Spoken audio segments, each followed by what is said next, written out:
Hello there, everybody, and welcome in. It is Wednesday. That means it's Supernatural News here on Darkness Radio. I'm Tim Dennis, and in with us once again for Supernatural News is our buddy, Beer City Bruiser. Hey, Bruiser. Hey, Tim, I'm back. I'm excited and got some good stuff lined up for us, huh? Good. Yes, indeed, I do. And we're happy to have you back as well. I know this past weekend was a little bit of a rough weekend for you. I'm assuming the arthritis is acting up with the underwater needlepoint. It is, and the pressure from the water, builds up, and your body, getting in and out of the water, your body kind of goes through those bends, and it's crazy. Yeah, I know it was one shot after another, and so we gave you a little bit of a break last week because much appreciated. I slept the whole time. I don't blame you. You know, whenever you're in the pool and you're doing laps, and then you got to go under, and I heard you did an entire 3-piece suit underwater at one of your appearances. I did, which I applaud you, my friend. That is amazing. I don't know how you do it. Yeah, it was the Speedos, it was the life vest, it was the swim cap. Wow. And the flippers, like 3 pieces. That was 4. I can't count. Anyways, it wasn't the 3 pieces I was thinking of, but hey, why not? I was thinking, traditional men's 3-piece suit, but that still counts. It still counts. Can you see me in a 3-piece suit? Come on, you've known me for a while. I don't wear sleeves. You know what? I think for your entrance, because every one of the underwater needle pointers gets an entrance, a grand entrance. Oh, that's one of the best parts. I think a tearaway 3-piece suit for you. Maybe have get a couple of the boys from Dalton Castle. And they just kind of like Cesaro did for a while there, where you just rip off the pants and the shirt. Yes, yeah. You just rip them away, and then there you are in your Speedo, and you've got your knitting needles or whatever it is you use there, and underwater needle pointing, and then you're off and into the pool. Yeah, you know what? I can look into that. I can talk to my swimsuit maker and see what they can come up with. There's got to be something there. I take it, do you go tanks or tankless when you're down there underwater? It's tankless. Oh, wow. You want full breath, tanks slow you down. Tanks are available, but if you're a true hardcore underwater needle pointer, you go tankless. So you have to do it all in one breath. That is you're impressive. Down. Yeah. I admire you for going tankless in that underwater needle pointing thing. For me, I would have to have the tanks. I even though I am a loudmouth and people say, hey, he could go for days. I think at a point I would just release my breath and probably drown underwater, trying to make something like, an oven mitt. Well, see, the thing is that the tanks get in your way because you got to be constantly looking down using your hands, and with the regulator and stuff in front of you, it just throws you off. Right. And plus, you have sharp objects down there. What happens if you pierce a hose? You got to think safety, Tim. That's true. Underwater needlepoint is all about safety. That is. It is about safety. You are right, my friend. Wow, you are opening my eyes here today on Supernatural News. That's why I'm a professional underwater needle pointer. That's right. Don't try it at home, kids. That's what they say on TV. Don't try it at home. That's correct. Or even find a nice school with a nice pool and a nice trainer, and build up to when you can do the hour-long matches. The needle points underwater. An hour long. 1 hour. Yes. It's like you and Ricky Flair. That's it, man. That's all I can think of. He's the greatest of the 1 hours. You know that. He is. He's a Broadway man. Wow. Telling you, that is impressive. Well, we got a jam-packed show today. Can I tease the fact that you may have a run-in with Skynet? Yes, please. It was on an underwater needlepoint adventure, and really, it was good. When it was happening, my wife looked at me and said, "This is going to be talked about, isn't it?" So this has got to be talked about. All right, It's a good one, man. It's really good. Right, AI is out to get us. That's how I'm going to start it. AI is out to get us. See, Bruiser's becoming a believer. I'm just telling you. I am. Yep. I'm especially after this last weekend. See, there you go. Well, that'll come up right before the break. We'll talk to Bruiser about his Skynet experience. We'll start off though with scientists seeking the origin of mysterious gigantic bubble structures in our galaxy. See, I told you people, don't let your kids play with bubbles. I don't know what that means. They float up into space and form structures. That's right. And then before you know it, you've got giant pommel horses and, things that aliens can play on. I don't know. The Milky Way recently blew a gasket, and we don't have anybody to fix it, according to a space instrument that was recently switched off over Russia's invasion of Ukraine, believe it or not. Okay, yeah, a lot of things are getting switched off because of that. That's right. So space is no different. I mean, there's a lot of Russian space stuff up there. That's right. Nobody's leaving the light on up there in space. For more than a decade, astronomers have been perplexed by the existence of two gigantic bubbles, that's in quotes, that extend for tens of thousands of light years on either side of the galaxy, the Milky Way. New observation. That's just the Milky Way's personal space. I think so, yeah. That's the Milky Way's personal bubble. It is, yeah. We all need a little holiday, even just for the day. I think that was Chicago that said that. And, it was. And the Milky Way took it personally. They did. Yeah, they let out their... That's where we actually got the term personal bubble. When scientists saw it, and the Milky Way has it, we should all have it. I think it was Thanksgiving for the Milky Way, and they let out their belt. And just kind of, how you let out the belt at Thanksgiving and you give yourself a little more room. That's what the Milky Way did out there. New observations now reveal that these enormous bubbles are likely remnants of a powerful explosion. Oh, no. Great. More explosions. Maybe that's the anus of the universe on that end. We have bubbles. We have explosions. Next, you're going to say there's a weird smell. No, there is. Yeah. No, I don't know. It's the more likely remnants of a powerful explosion that occurred some 2.6 million years ago, and it's still hanging around, Bruiser. That is one serious bubble. We need to get Renewsit or Glade or one of those companies on the phone. Febreze, exactly. One of them needs to sponsor us. It occurred 2.6 million years ago when the supermassive black hole at the Milky Way's center gobbled up a huge clump of matter. Of course it did. And it gave it gas. How do you like that? That always happens to me when I eat a big clump of matter. Yep. Me too, brother. Then the wife gets mad at me and makes me sleep on the couch. It's the whole thing. Yeah, it's a whole thing.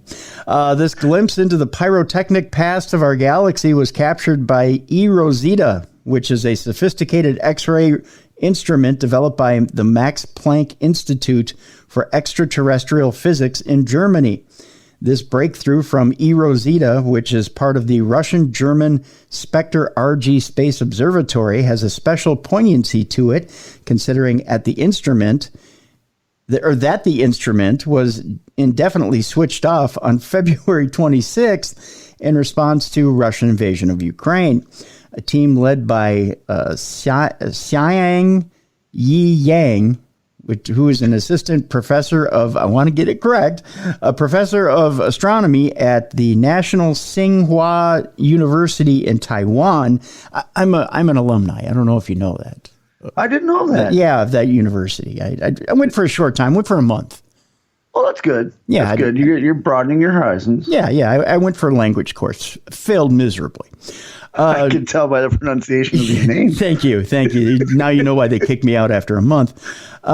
Shares new insights about these giant X-ray bubbles, which stretch across a total distance of about 50,000 light years above and below the Milky Way's center, perpendicular to the galactic disk. Hopefully we don't slip that galactic disk. Oh, slipping a disc hurts. I've done that numerous times. Yeah. Oh, boy, does it ever. These X-ray structures were first reported in 2020 and bear a striking resemblance to the so-called Fermi bubbles Remember those? You get them at Christmas time. They talk. The nice little package. Yeah. Couldn't find them on the shelves anywhere. No, they were gone. Which are they're gamma ray structures. I'm sorry. Spotted by NASA's Fermi Gamma Ray Space Telescope in 2010. This likeness suggests that past jet activity from the Milky Way's black hole could be the common origin of these fascinating structures, according to a study published on Monday in Nature Astronomy. In other words, the Fermi and E Rosetta bubbles may be the fallout of the same galactic eruption. Galactic Eruption was the sequel to Eruption by Van Halen, I believe, right? It was their global hit, right? Yeah, it was a global hit. It was a little faster and a little more finger tapping, if I remember right. Though they shine in gamma ray and X-ray light, respectively. Those little bubbles do. In an email to Motherboard, Yang called the E Rosetta image quite stunning and noticed that it shows two gigantic bubbles nearly symmetric about the galactic plane, which can which can only be explained by a galactic center event. I can just imagine the scientist who doesn't get out of the lab very often, Bruiser, looking at two perfectly symmetrical bubbles and saying that they were quite fantastic. My question is, when is this going to start showing up in the Incredible Hulk comic books? Because it's gamma radiation that made him the Incredible Hulk, and now we got gamma bubbles. Yeah, that are perfectly. And is it safe to say, since this was 2 point whatever million years ago, that it was possibly a gas bubble that killed the dinosaurs? Like the dinosaurs just couldn't take it. They're like, "Woo, child! Oh, my God, that's out. This stinks." That's enough to kill a dinosaur.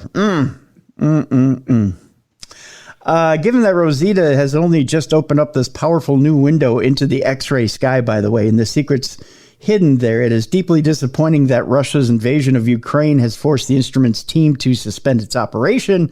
Yang said this is indeed very sad news, not mentioning all the negative impacts of the war worldwide. Yes, of all the atrocities, by the way, Bruiser, the fact that they've shut down the telescope is the worst of all. That's the worst. Can't Ukraine's imagine. getting bombed daily. Yeah. Russia's trying to start another war. But you know what? They shut that telescope down, and that is a travesty. That's right. I mean, people are dying. There's people starving. People are losing their freedoms, but we shut down the damn telescope, and by God, that's the worst thing that could happen. At least the lonely scientist took some copies of it to hang on his wall at home, so he's not going to miss those identical bubbles. Yeah, he can just sit at home alone and admire the symmetry of those two bubbles. Those two perfect bubbles. We'll move on because I think we should. An ancient Japanese killing stone was said to contain a demon, and it is now cracked open. That's not good. No. That's not good at all. No, I think we're all screwed. As if seen a movie start this way. Yeah, that's exactly. This is how every Godzilla movie starts. Yes. Yeah. As if the world doesn't have enough problems, people are now worried that an evil demon locked in a rock. that sounds like a metal, like some sort of weird metal lyric. Locked in a rock for about 1,000 years. Demons fly. That was very Elmo of you. Thank you. Demons Elmo fly Metal. already, yeah. Yeah, no, that. Back to the Death Stone. Yes, I'm sorry. Okay, so the world doesn't have enough problems, but people are now worried that an Elmo's everywhere now. Yeah, emu demon is now loose, trying to give you. Tickle Me Elmo just starts coming out of it. That's like the worst fear we can have. Yeah, he breaks out and goes, Where's Zoe? Where is everybody? I don't understand. Where did you go? Worship me. Bow before emu. Yes. Emo Elmo. I'm so sad. Everybody bow before me. I don't know. Okay, so that evil demon was locked in a rock for about 1,000 years and is on the loose. The so-called killing stone that kept the malevolent spirit imprisoned all this time has split in two, sending believers into a state of panic. I'm looking at the killing stone. It looks basically just like a little old innocent boulder.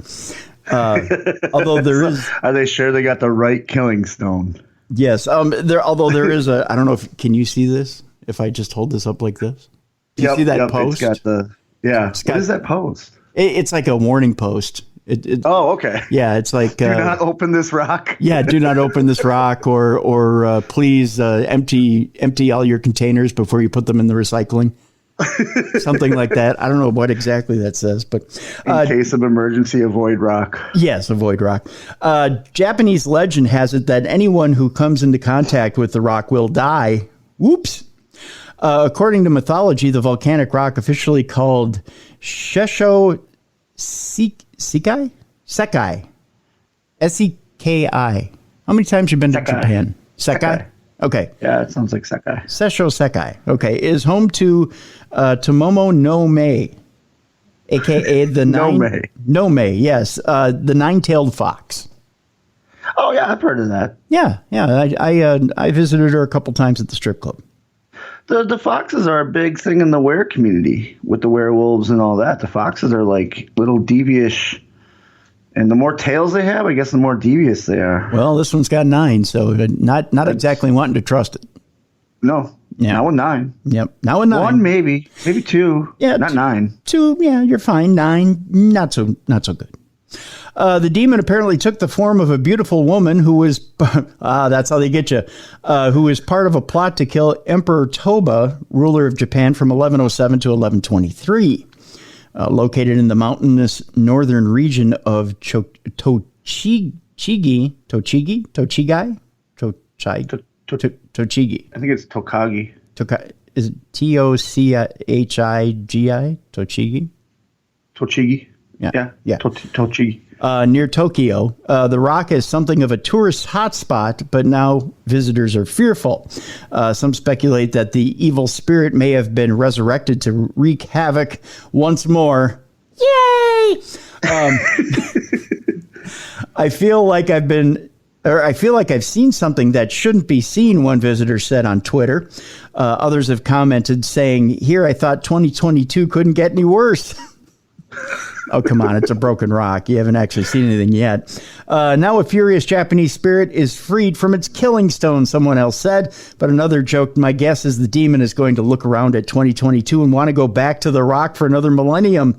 The rock, they come back the next day and the rock's all sealed up again. That's right. Do not bother for 200 years. Do not disturb sign on the outside of it. Local. Sorry. So sorry. Didn't mean to break the rock. Nothing to see here. If you've got any of that seal stuff from TV, I can brush on the rock. It's underwater too. Local reports suggest the rock actually started cracking a couple of years ago, so it's been a slow burn.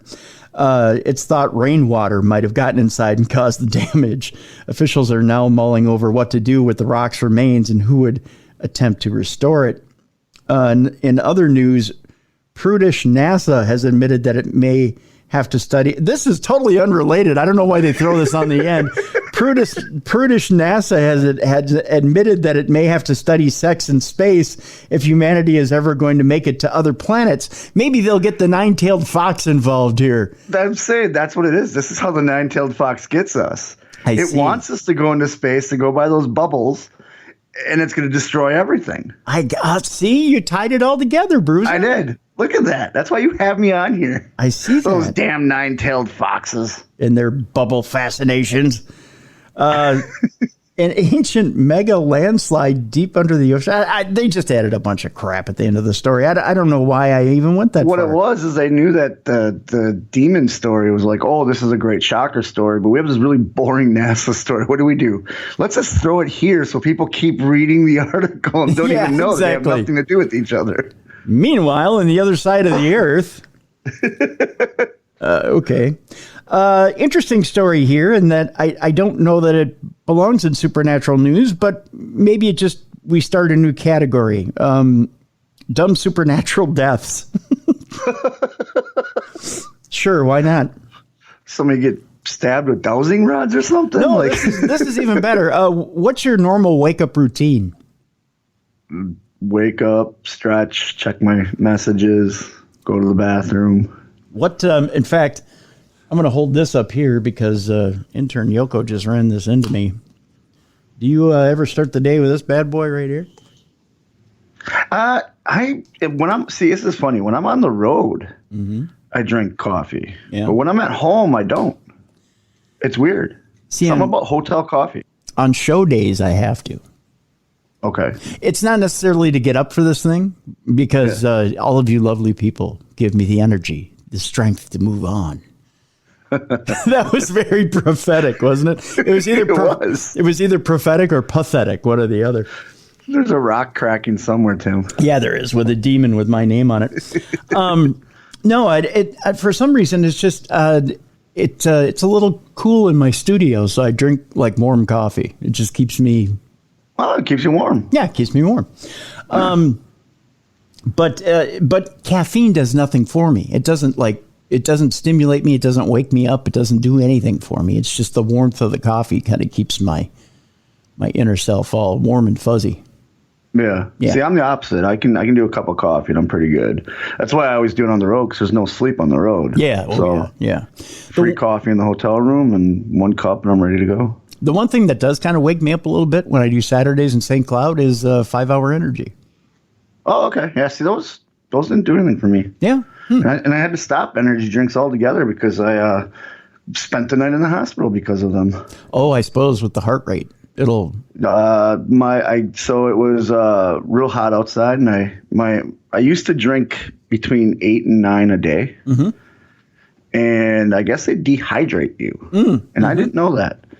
So yeah, they're real bad for that. It was an outdoor event, and my kidneys started to shut down because I was so dehydrated. Yikes! No, you have to balance it out with water. So if you do one of those, you should drink at least a full 8-ounce, if not further, or at least 2 8-ounce bottles of water for every one of those. I was doing energy drinks and beer, so they said that just dehydrated me.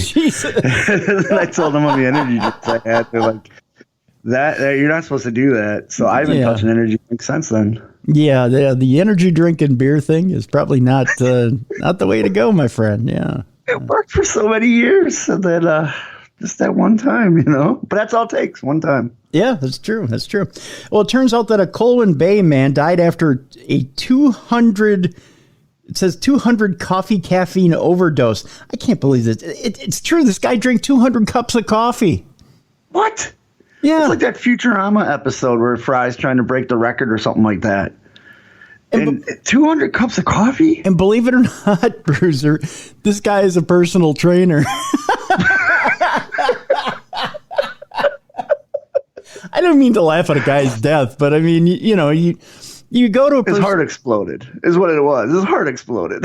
You gotta think. I mean, but we go to personal trainers because we think, they know what's best for our bodies, right? Yeah. And he should have, to be a personal trainer, you have to take at least a course on nutrition. Yeah. So he should know what caffeine does to the body. Exactly. A personal trainer died after taking caffeine powder, the equivalent of up to 200 cups of coffee. Oh, so he took caffeine powder. All right. Father of 2, Tom Mansfield, had miscalculated the amount of powder he was meant to use on kitchen scales.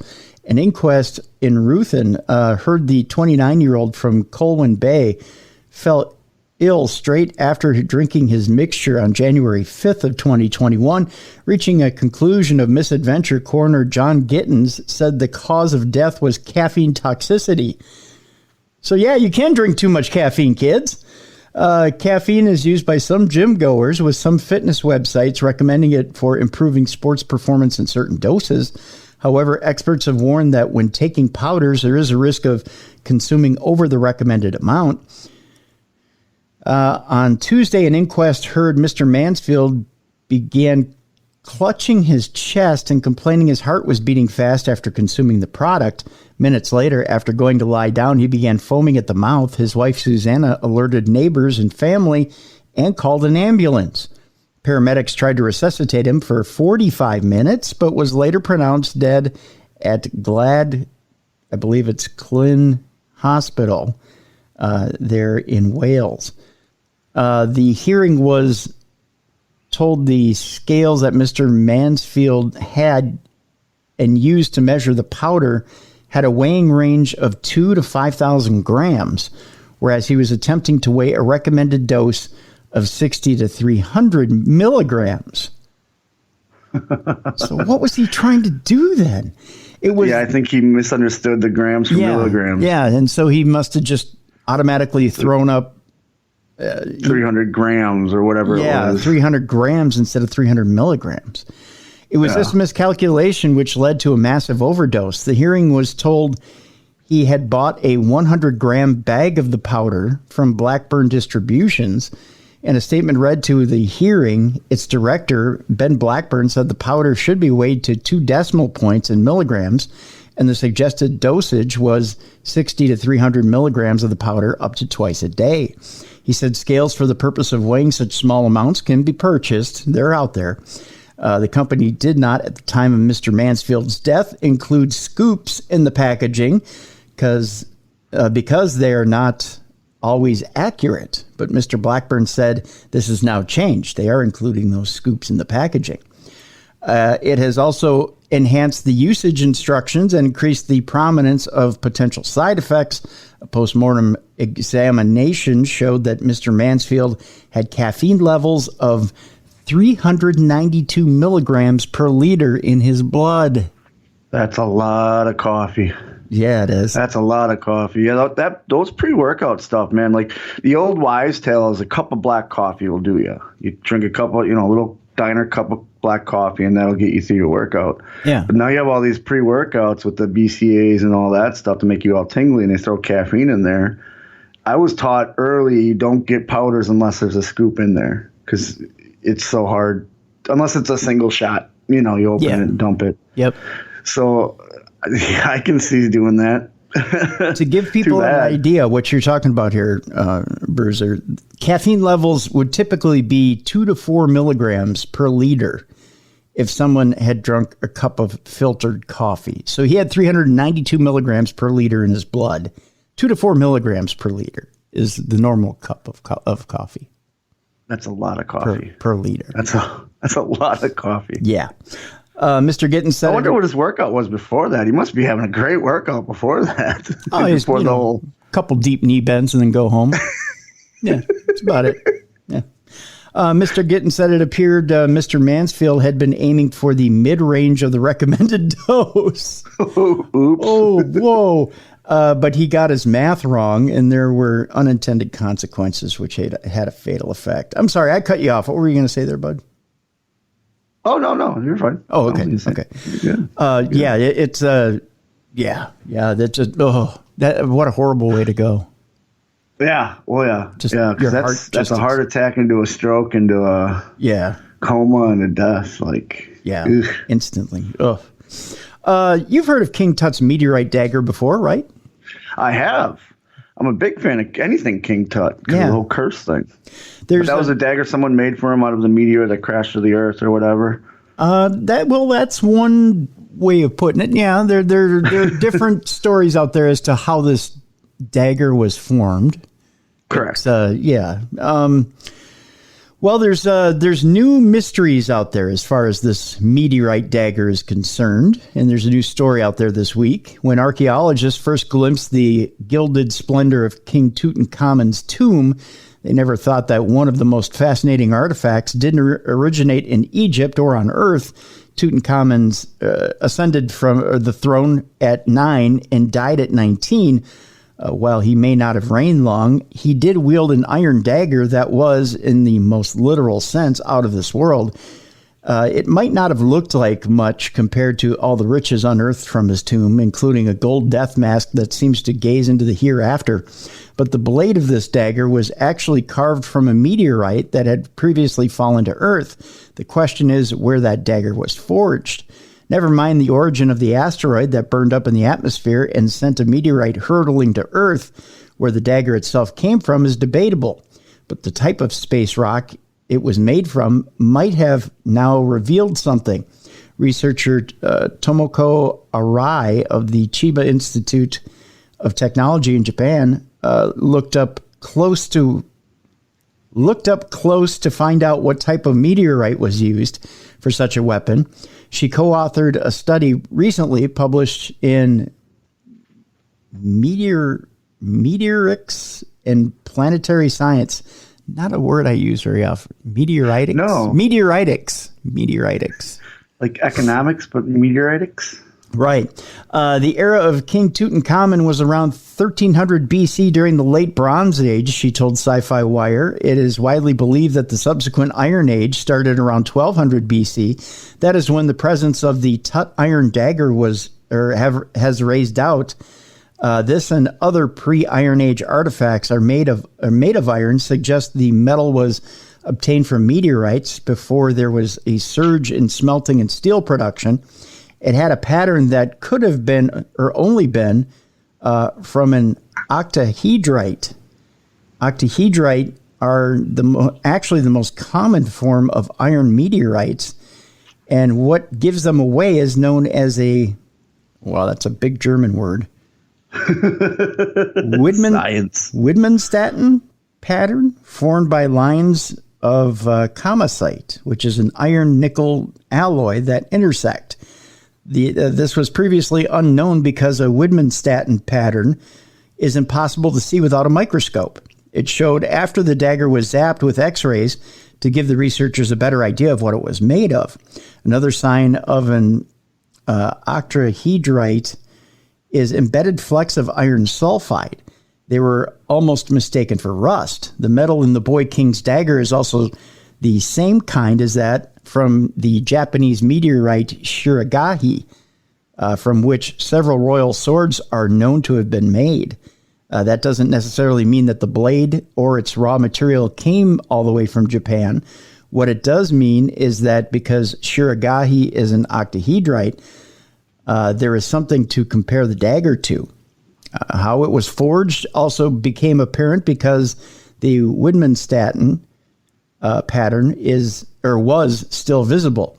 The structure consists of Ni-poor Fe metal or kamacite and Ni-rich Fe metal or taenite, said Arai. General forging temperature of steel is above 1742 degrees Fahrenheit. That's hot. Yeah. That's very hot. You're going to burn your chest hair on that deal. The dagger was generated by low to moderate temperature forging, so the Widmanstätten structure survived during its manufacture. Where that meteorite landed and where the dagger was made is unknown. However, the Amarna letters, I want to get this right, might be whispering about it from the past. These 3,400-year-old tablets kept records of diplomatic matters and are from around the time Tutankhamun was pharaoh. Something is mentioned about an iron dagger being given to his grandfather, Amenhotep III, who married the daughter of the Anatolian king of Mitanni. It is possible that it was a wedding present that was passed down as an heirloom until it was finally buried with Tutankhamun. The hypothesis of the dagger being foreign is consistent with the Amarna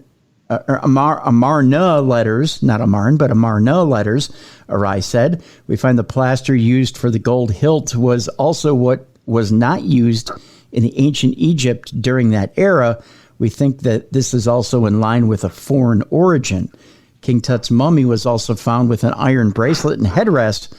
Apologies to this guy, it says, but that still doesn't mean his bloodline had extraterrestrial origins.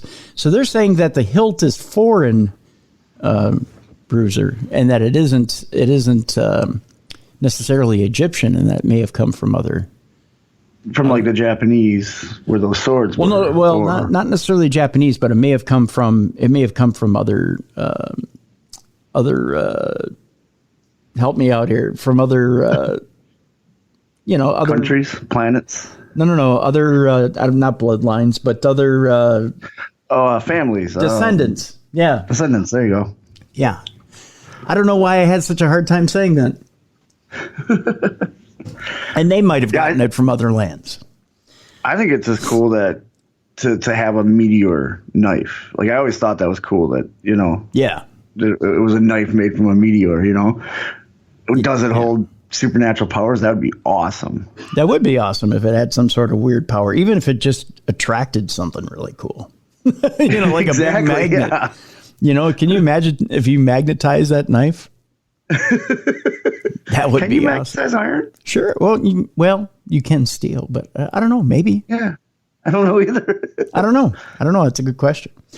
Okay, so this is probably the most submitted story I've had this week. You've seen the video, haven't you? This giant, I believe it's a Yoro or a Joro. It's got to be a Yoro spider because this is, I believe, of South American origin. Joro. I think it's a Yoro spider. Yoro. It's very colorful. If I show you this picture, you're going to go, "Oh yeah."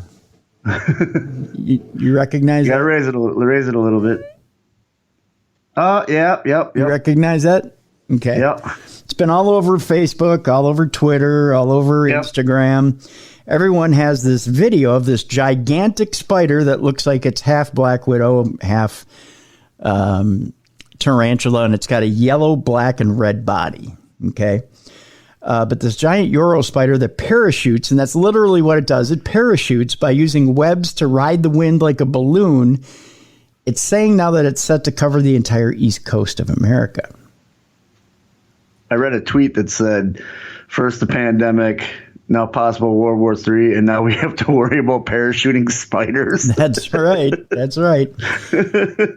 Well, it's easier to cover the skies with fire than it is to defend yourself from war. You just, How terrifying would that be if you're walking, you can see like a flock of gulls or a V of geese, but then also you just see a clump of spiders falling on you from the sky. Well, you've walked the streets of Philly at night, haven't you? Oh God, yeah. Okay, so you've been hit in the ECW arena at Tony Luke's all the time. Yeah, you've been hit by a flying cockroach, haven't you? No, I haven't. I heard about them, but I haven't. I have. No. Have you? Yeah. We were there for Eastern State Penitentiary trip. And I was walking. Where were we walking? We were walking from our hotel, which is in Center City, and it was a really bad hotel. I won't say the name of it. But we were walking from there, and we were walking over to an Irish pub just to grab a drink. It was late at night, and as we're walking past what looks like an old row house, but it was an abandoned crack house. You could tell it was a crack house because there's a homeless guy who's laid out, and it's summertime. Mm-hmm. Homeless guy laid out on the sidewalk with a sheet over him, right? Okay. And, half of our group doesn't know if that person's alive or dead because all they've seen of anything of the city is TV, and if they see somebody with a sheet over them, they think the cops have been by and that person's dead. And then they just left the body there. Yeah, and they just left the body there. Those of us that know better are like, don't go up and touch that person. They're alive. They're homeless. They put the sheet over themselves so nobody will bother them. Right. Correct. So somebody goes up and goes, "Oh, I want to go up and touch them." And like, no. Come on, let's go. Right? What? Yeah, like it was. Can I poke him with a stick, please? Yeah, it was like taking 5-year-olds on a field trip. So don't touch this button. I really want to touch that button. Well, what helped is the guy stirred and he kind of lowered his sheet so that people would not go over and touch him. So then the people who wanted to go touch him quickly fell back in line like kindergartners. So as we're walking over to the Irish pub, all of a sudden you hear whap, whap, whap, whap, whap, whap, whap, whap, whap, what sounded like really loud rain hitting a building. Yeah. And all of a sudden, bap, I get hit on the top of my head, and I grab, because it's still kind of flittering on my head. Right. And I grab whatever is flittering on my head, and I open up my hand, and it's a cockroach. Oh. I'm like, son of a bitch. So I'm looking up in the sky, and by the light of the street light, you can see them flying down. Oh, geez. Yeah, there's a whole, it was like biblical, the way that I was going to say, you were probably having biblical thoughts at that moment. Like, okay, this is it. This is when this all happened. Yeah, this is like locusts, right? You're thinking, okay, end of the world. Here we go, right? So here's these flying cockroaches just coming at us, just whap, whap, whap, whap, whap. Well, the girls in our group are screaming, and they don't want them caught in their hair, so they go running for the bar. And one of them comes at me, and you know, I played baseball in junior high and high school and a little bit in college. So I hit the one that's coming at me just to see if I can hit it. And the building is about, I don't know, it's maybe, 30, 40 feet in the distance. I hit the cockroach and it hits the building, and all I can do is celebrate and I go, yeah! Got you son of a bitch. Because not only did I hit it perfectly with an open hand on the pitch, but then, then it hit the building. So I was like, yes! When you got into the bar, did you guys all shake off everything you were wearing and stuff? Because I've always been told, there's been times when we've taken our gear bags in the locker rooms, and they've always told us when you get to the hotel room, shake them out. Yep. Sitting there. Yep. Yeah. Shook out everything real good, and it was not good. But that's the flying cockroach story. The flying spider story, on the other hand, or the parachuting spider story. A scary looking spider that can use its webs to ride the wind is set to cover the entire East Coast. This, according to scientists, or some scientists, not all of them. Officially called the Euro spider, I hope. Many people are referring to the arachnid species as parachuting spiders because of their unique ability. The legs of the so-called giant spider span 3 inches, which is about the diameter of a soup can. Oh, jeez. It's a biggin. That's a big one. You hit that with your hand and it's hanging on. That's right. It's not going flying. to the building 50 feet away. That's right. It's not flying. It's hanging on. Yeah. Their size and startling appearance with bright red, yellow, and black bodies has some East Coast residents on edge. Researchers believe the species, native to Asia, came to the United States on shipping containers about a decade ago. Homeowners in Georgia are already encountering their huge golden webs, and University of Georgia scientists released a study saying they are about to spread up and down the entire East Coast. It doesn't have... You're scaring me, Tim. I'm moving to the East Coast. Yeah, I know. You know this. Yeah. You're terrifying me to move to the East Coast right now. Carry a bat instead of a keg with you there, Bruiser. That's what I'll say. I will. Yeah, you need to tee up and get ready to hit these things. If it says it doesn't have anything that's controlling its population size in the new habitat, but it has perfect conditions to spread. Benjamin Frick, co-author of the study, told South Carolina NBC affiliate WYFF. Frick and his colleagues did an experiment that involved briefly exposing the spiders to below freezing temperatures.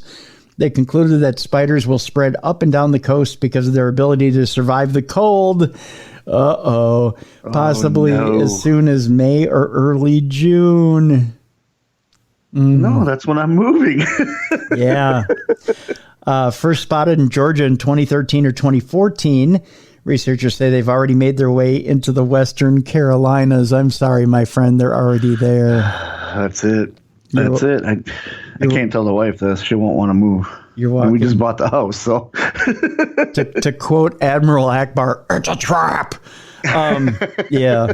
Male spiders also use the technique to find females, and the method allows the spiders to travel between 50 and 100 miles. Oh, so thank you. If you piss that thing off, it's coming after you. It's going to follow you. Yep. The news outlet further explained that they tend to be found at the edge of the woods or around homes and reportedly live in groups. So where there's one, there's many. These are the last days, and that's how I feel, South Carolina resident Joy Brown told Fox affiliate WHNS. That's how I feel, Bruiser. We're in the last days, and them horror spiders, or however you say it, they's coming after us. They's gonna wrap us up in their golden parachutes and just take us off. That's right. They're gonna take us to the Lord. I feel like the Lord is coming back, she said. Species like that. I just happen to be afraid of spiders, but I mean, still, that's unnormal. She went on to say. That right there, that ain't normal. That right there ain't normal. That's unnatural. Her sentiment was shared by others along the East Coast who are unsure what to think about the insects. I want to meet the one guy. It's like, man, this is so cool. Look at all these spiders. Look how cool this is. I want them to take me away and make me their god. While the spiders are venomous. Oh, yeah, of course. They're poisonous. The good news is that they have very small fangs, so it doesn't hurt that much to get bit. So bites likely wouldn't break human skin. Oh, there you go. Oh, okay. Yeah. That's fine. Scientists suggest that residents should learn to live with the Euro spiders and pointed out that they hunt mosquitoes and other bugs. So they're good things, I guess.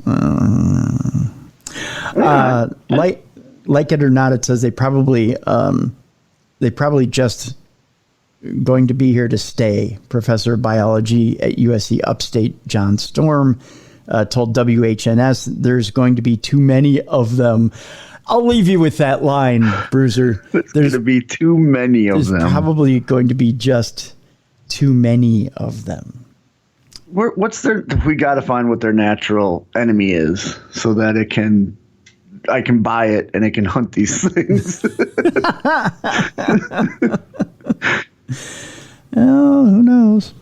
We move on to something more friendly we can think about. Ghosts. How's that?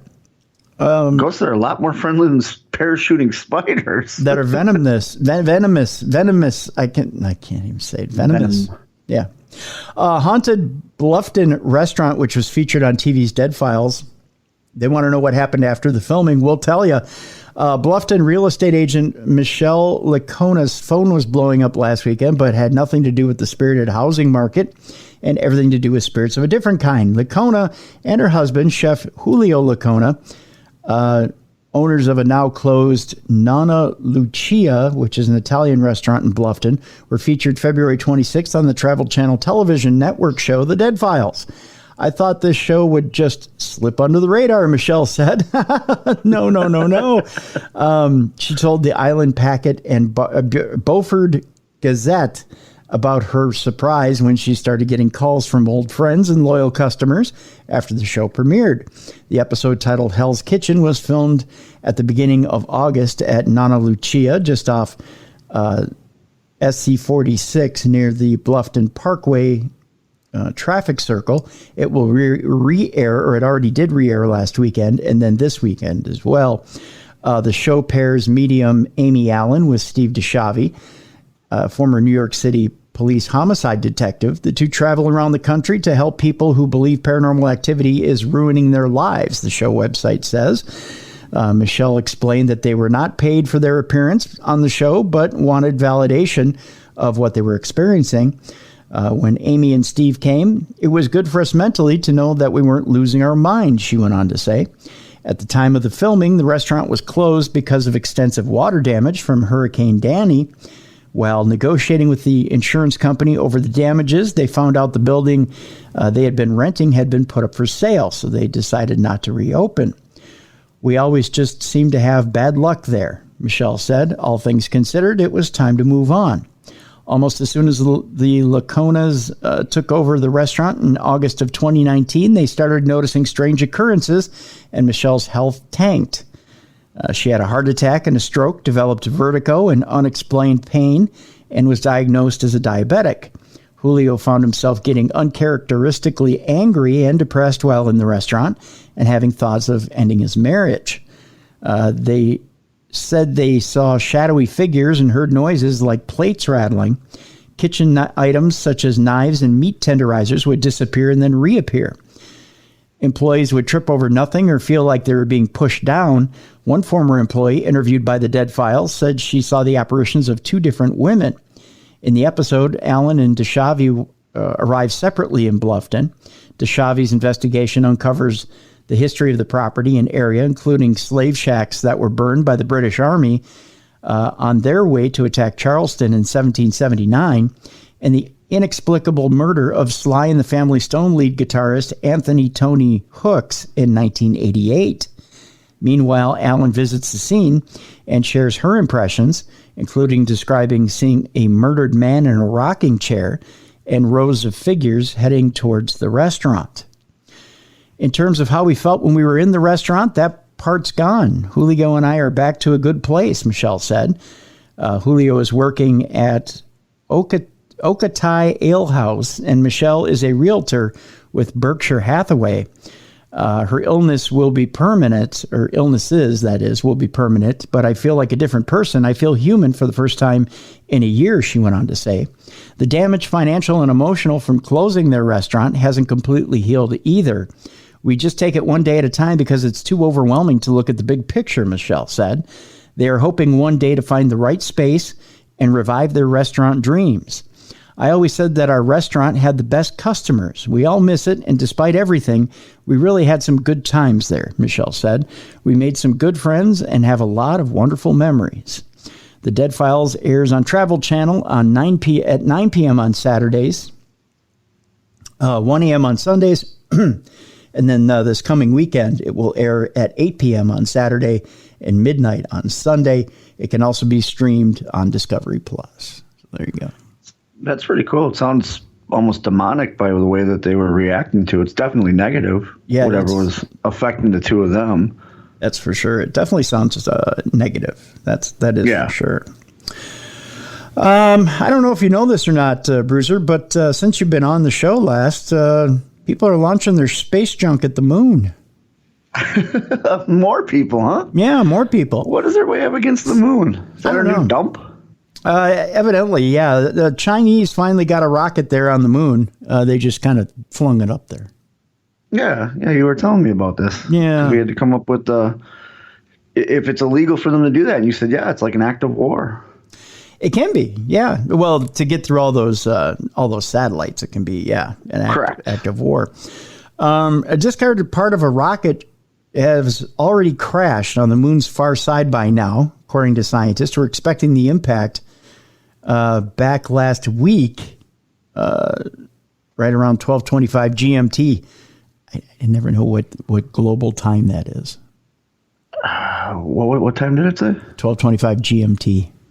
So that would be 4, I think. Yeah. I think it's 8 hours. Not sure.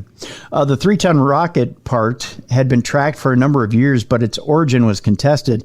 At first, astronomers thought it might have belonged to Elon Musk's SpaceX firm, and then it was said it was Chinese, something that China denies. The effects of the impact on the moon should have been minor. The rocket stage would have dug out a small crater and created a plume of dust. Scientists hope to get confirmation in the coming days or weeks. The rocket part was first sighted from Earth in March of 2015. A NASA-funded space survey in Arizona spotted it, but quickly lost interest when the object was shown not to be an asteroid. So, is that an asteroid? Nope, forget it. It's just junk then. It's space junk. The rocket part is what's known as space junk. See, hardware discarded from missions or satellites without enough fuel or energy to return to Earth. Some pieces are closer to us, just above Earth, but others, like this booster, are thousands of kilometers away in high orbit, far from the Earth's atmosphere. The European Space Agency estimates there are now, get this, Bruiser, how much space junk do you think is out there in pieces? Larger. How many pieces? Yep, pieces. Larger than 10 centimeters. I want to say over 1 billion. Wow. No, not that much. Okay, 1 million. Not that much either. 1,000. A little bit more than that. 5,000. A little bit more than that, too. I'll give you one more guess. 10,000. More than that. There are 36,500 pieces of space junk larger than 10 centimeters out there right now in space. Sounds like my son's room when he was growing up. No space program or university formally tracks deep space junk, because that means they'd have to actually get up and go out into deep space to count it. Monitoring space is expensive, and the risk to humans from high orbit debris are low. So maybe that's why aliens are visiting Earth. Maybe they're trying to return our space junk. That's exactly what it is. They're like, take back your shit. You're cluttering our universe. I can't fly straight. Yeah, they're just very, very angry. Yeah, it's they're a cleanly being, very, very cleanly. Yeah, they like to be able to fly without hitting our shit.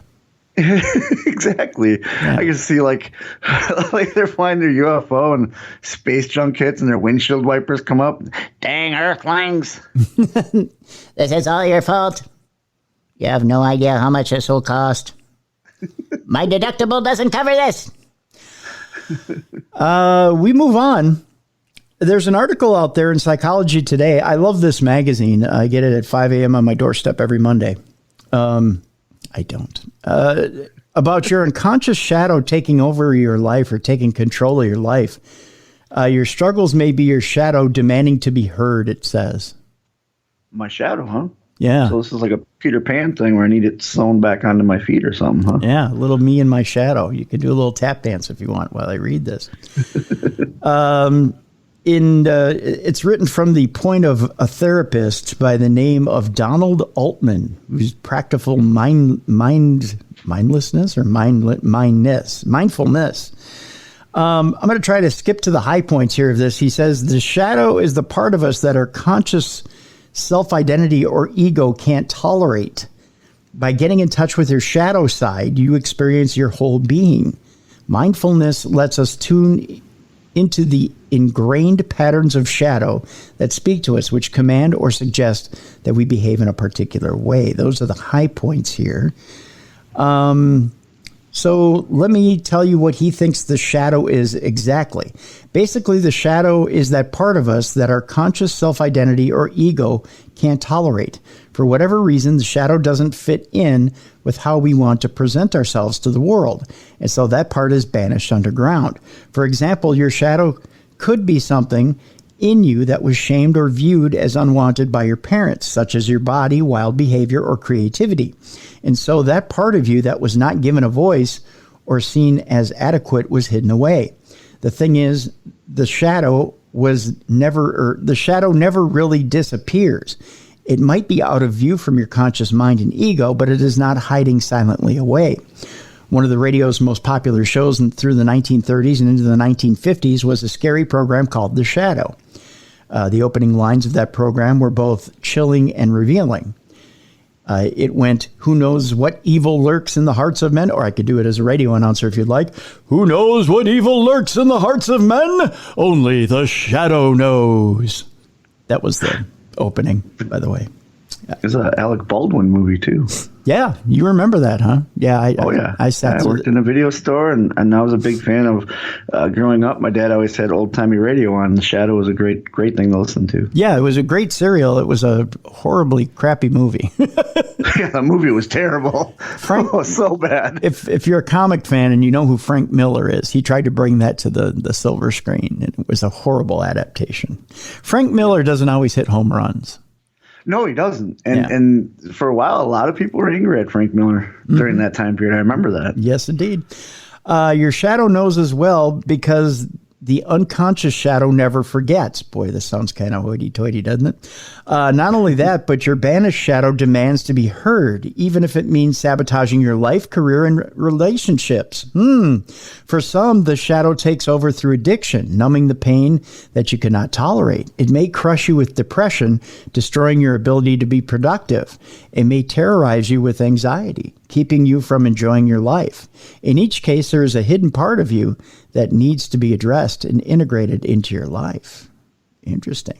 Now, there's a part here about mindfulness for identifying and accepting your shadow. Try to see if I can get through this somewhat quickly. It says, basically, you can invite your unconscious inside for a cup of tea. So it says, don't diminish the role of the unconscious in the universe. And basically, when it says inviting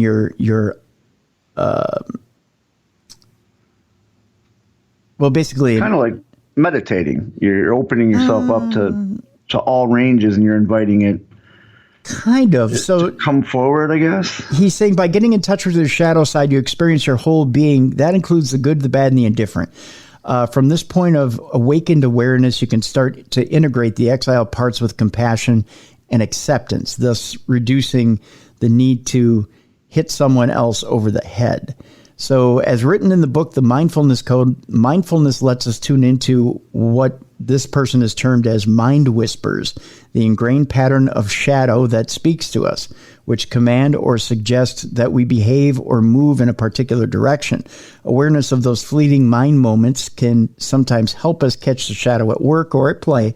At other times, the shadow can be identified by a feeling in the body or sense of unease or discomfort. Instead of mindlessly following the command of the mind whisper or trying to avoid the discomforting sensation, let yourself rest with it. Take a breath and get to know it better. The shadow has a message for you. And meditating is in there too, Bruiser. And meditating on it may actually help you befriend it and know it better. Besides, instead of thinking of the shadow as an unwanted or bad part of you, why not consider it as the poet Rumi did when he wrote the following? The minute I heard my first love story, I started looking for you, not knowing how blind that was. Lovers don't finally meet somewhere. They're in each other all along. So, yeah, the idea is that it's there, it's talking to you, you ruminate about it, but you don't actually act on it right away. You let it settle and you decide whether you want to act on it or not. And when you break up with somebody, you can go, it's not you, it's my shadow. Yeah, exactly. You blame it on the shadow. There you go. You've got it right there, my friend. That does cover a part that most people don't like, because he said it in there. It's something that's indifferent about you. Nobody likes to look at themselves. Yeah. And think of all that stuff. You know what I mean? Sure. So I can see why it's called a shadow and why it's does what it does. Well, think about it. When you approach somebody, you approach them with the best of what you are. I don't come up to you and say, "Hey, Bruiser, you know what? I have this irritating habit of doing this," or I'm really not a great person when I do this. You don't put your worst foot forward. You always put your best foot forward, and especially when you first start approaching people, and even when you start to get to know somebody, you're always putting your best foot forward.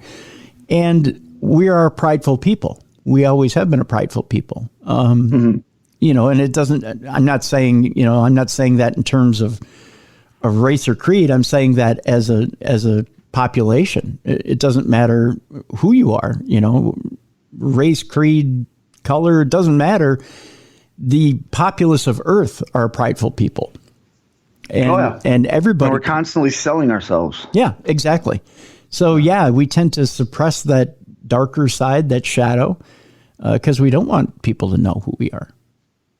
I wonder how people always say that if they meditate or they go that next level, they know their whole being. That must mean they know their shadow, according to this guy, right? Yeah, that they know they know all sides of their personality. Right. Yeah. Eventually, that includes acceptance, though. So you actually have to start to realize that you do some things. And that's hard as a human being also, because we don't want to admit we did that. You know what I mean? Denial is simple. Acceptance is very hard. Yes. Yeah. And that takes a lot of years to be able to accept that you're not a perfect person. Right. Yeah. Oh, yeah. Yeah. I think till the day we die, we deal with that. Yeah. Oh, yeah. Most definitely. Most definitely. Which is probably when you're on your deathbed. That's why so many people have that epiphany and that moment of clarity, is because they realized it and they're truly ready to move on. Yeah, exactly. You're right on that. Absolutely. You're right. Speaking of being on your deathbed and that last step, that last movement, Bruiser, they're going to get us, my friend. God damn it, they found a way. Nuclear fusion. We've come one step further, one step closer with a new AI breakthrough. Those bastards are going to get us with a nuclear explosion before Russia does. Yeah. Yeah, I'm telling you. Yeah. And then they're going to blame it on Russia. Yeah, that's what they'll do. They're claiming in this article that the green energy revolution is getting closer. Oh no, my friends, don't be fooled. The green energy revolution promised by nuclear fusion is now a step closer, according to this article, thanks to the first successful use of a cutting-edge artificial intelligence system to shape the superheated hydrogen plasmas inside a fusion reactor. Don't do it. Please, for the love of God. Let's think of this for a second. Let's give AI and the robots unlimited nuclear power. That's positive for the human race. Yeah. And that one moment where they go, humans are not worthy. Humans need to be destroyed. And they just unleash the power of nuclear fusion on us. Yeah. Yeah. And that's it. They survive. They have unlimited fuel. They can live forever, and we're gone. Yeah, that's right. That's right. The successful trial indicates that the use of AI could be a breakthrough in the long-running search for electricity generated from nuclear fusion, bringing its introduction to replace fossil fuels and nuclear fission on modern power grids tantalizingly closer. You know what that means? It just means they're going to kill us quicker. I think Skynet is real. It is real. It is. People don't accept that from me. They think I'm just cuckoo and the nut. No, but you're not. I firmly am 100% anti-AI with you. I mean, a little bit of AI is okay, but like, let's not let it control things. Don't give it nuclear power, please. So, yeah. Well, I think with that, we pretty much got the gist of that. They're gonna line up AI to do nuclear fusion, and we're done.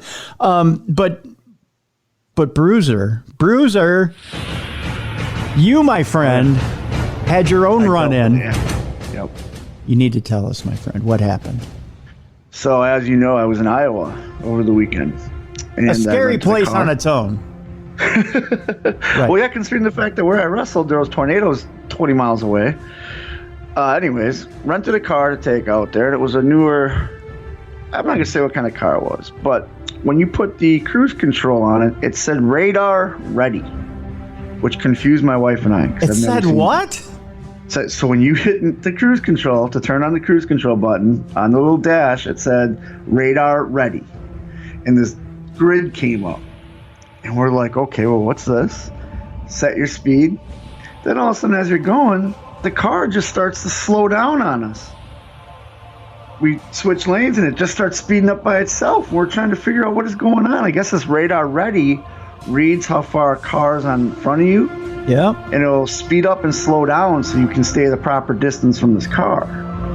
But it also has it on the side where if a guy just kind of veers over into your lane, the car beeps at you and shifts on its own to avoid it. So while we're driving, this is all happening. Well, now we're heading back. Obviously, there's high winds. The car wants to compensate for the high winds, but it doesn't do like a gradual turn. It just starts jerking, and we almost ended up in the ditch like 3 or 4 times. It got to the point where my arms were tired from fighting the steering wheel in the wind that we had to pull over and get a hotel room. Jeez. It was, this car tried to kill us.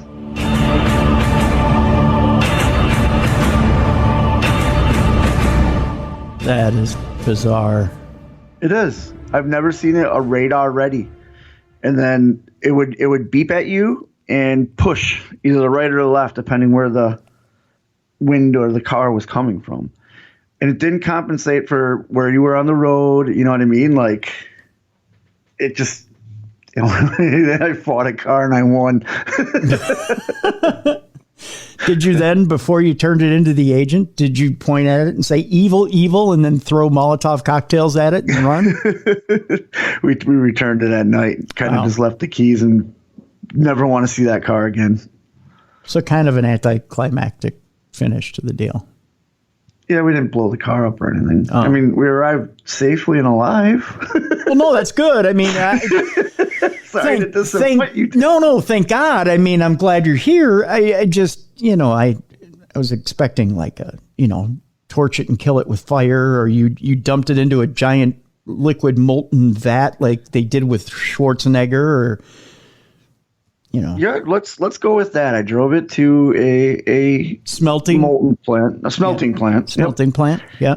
And I didn't just drive it onto a lift and lower it in the molten. No, I jumped over the molten, jumped out of the car, and hung onto a chain to swing to a ledge as the car splashed into the hot molten. And then you went like this. You went, Hasta la vista, baby. Right? And then a thumb came up from the molten, give me a thumbs up, and then slowly lower back in. Oh, scary.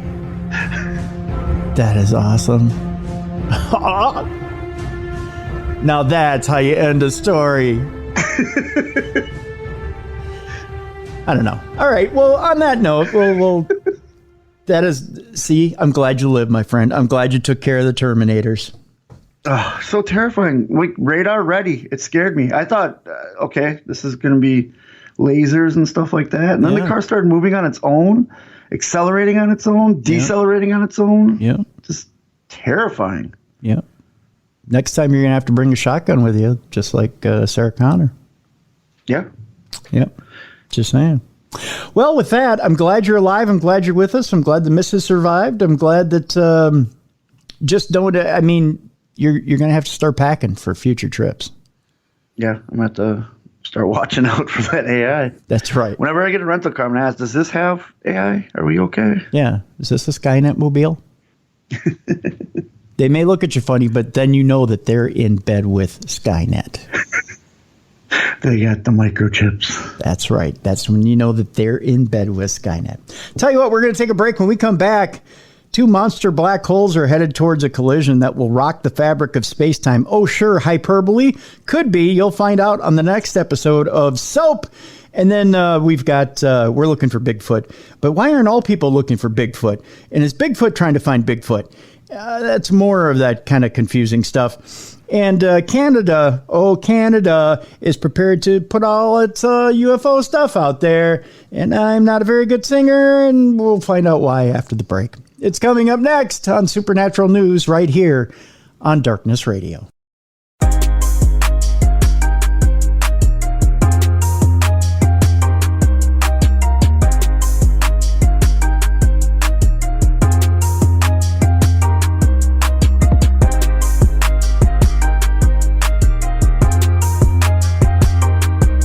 Welcome back to the best in paranormal talk radio. This is Darkness Radio on a Supernatural News Wednesday. It's myself, Tim Dennis, and Beer City Bruiser. And by gosh, let me think here. You know what, Bruiser? I don't know if you want to address this or not. Should we address the elephant in the room real quick? Yeah, let's definitely address the elephant. Are you all right over there? AI, man, we were talking. They're listening to us. The microphone just all of a sudden started freaking out on me. You're like, boom, boom. Are you okay over there? Do I need to send a social worker? I'm fine. I'm good. I'm good. So, all right, good. Let's get to the other elephant in the room. Okay. There was a little announcement that was made on a certain television program, and everybody kind of bombarded you on social media. I just want to know if you want to just let people know if, you're going to be at that certain underwater needlepoint company. I don't know what's going on right now. It all happened last minute. Me and the roster found out when everybody else did, when Mr. TK came out and announced it live on national television. Just been talking to random people. We're still waiting to see. I guess they got to figure out what they're going to do with it before they figure out where we all fit in. Okay. But I'm still with the other companies, and I'm open. Like, if they want to give me a call, they got my number. There you go. Yeah. And I'll be happy to go back. It's just, I understand it's one company acquiring another company, so now they just got to figure out what they're going to do with it. And there's all those rumors out there. Everybody thinks they know, but the only people that know are Tony Khan and his crew guys. And that's right. They're keeping it close to the chest right now. There you go. There you go. It's a Supernatural News Wednesday. That's just for the people, so you don't have to keep bombarding Bruiser on his social media. He, like he said, he doesn't know any more than anybody else or any of us here on the program. So we figured we'll do that public service announcement for you guys. Let's get back into the news, shall we, Bruiser? Let's do it. Why aren't all the people who are looking for Bigfoot finding Bigfoot? I don't think they're looking hard enough. He's there. But he is the world hide-and-seek champion. He is. He's pretty good at that stuff. Lauren Coleman weighed in on it this past week. And if you don't know who Lauren Coleman is, well, shame on you. We've had him on the show many a times here on Darkness Radio. Here's a spoiler. It says in the headline, "Ladies, get your camping gear ready." Wah, wah. I don't know. Do I have a little Barry White in the background here? I don't think I do. It says here that cable television is full of folks knocking about the woods looking for Bigfoot. Animal Planet's Finding Bigfoot even came to Maine in search of Bigfoot, but there's not much finding for all of that looking. The people who wrote this article asked Maine's own Lauren Coleman, a world-famous cryptozoologist working in the field of as yet undiscovered creatures for more than half a century, why he thinks that is. Part of the answer could be technology, he said, having the right camera at the right time, which is a solid answer. By the time you get out your cell phone, turn it on, the Bigfoot has already left, he said, which is a good answer. I think of all the tree knocking, howling, finding nests, they're all really getting distracted. The way that Bigfoot will be discovered is in one small area of the Pacific Northwest when a group of women go out and just stay in the woods for 6 months. Hey, now, Lauren, that's hey. Woo. Maybe impossible, Coleman said, given people's busy lives, but he has a theory. I have a feeling that there's something in the pheromones in males that are driving Bigfoot from them. And most of the success that's occurring is with small groups of women that are having contact with no guns and maybe not even cameras, and really not getting all excited because they don't find evidence right away, he said. Jane Goodall and every other primatologist that's had success has been female, and I think that's going to be the future. Interesting. That makes sense, because he's absolutely right. Jane Goodall and they're all female, and Bigfoot supposedly is an ape. I don't get the women don't have the guns and the cameras. I mean, well, to present, you know what I mean? Like, yeah. In the meantime, he predicts New Guinea and Sumatra may be the locations of the next as yet undiscovereds to be found. I've been predicting for quite a few years now that New Guinea will be the source of new animals being discovered, new species, and not too far away from there. Sumatra is, I think, the next place where a little hairy creature called the orang pendek will be discovered, Coleman said. All of those people looking for the Loch Ness Monster, looking for Bigfoot, they'll keep doing it, but the real success will be in Southeast Asia. In that area, I think more and more it will become the place to find new animals.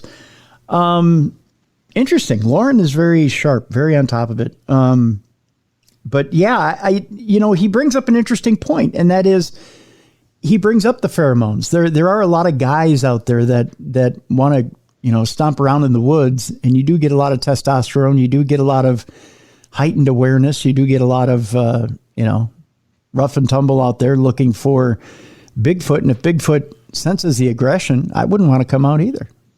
Yeah, no, definitely. Like, you walked into a bar before and you could sense all the alpha males in there. It's like, okay, this maybe isn't the place we want to hang out. Yeah. Of course, Bigfoot would not want to do that. I mean, they don't seem like an aggressive species. So why would they want to pick a fight? And especially if they're outnumbered. Yeah, exactly. And females give up. I mean, you think about it, a child wants his mother to be coddled. When you think of care, you think of a woman. Yep. So those pheromones, and Bigfoot's like, okay, either that or Bigfoot's just a giant player. And figured, hey, the more the merrier, I'm coming. That's right. Hey, you're going to line them up. I'm going to knock them down. I also think, too, like another thing that might work into this theory is, what if in the Bigfoot species, the females stay with the young and the males go out and hunt and gather? So the males are the ones that are wandering around. And that's, again, they sense the pheromones from the females, and that draws them to there because they don't feel they will be attacked.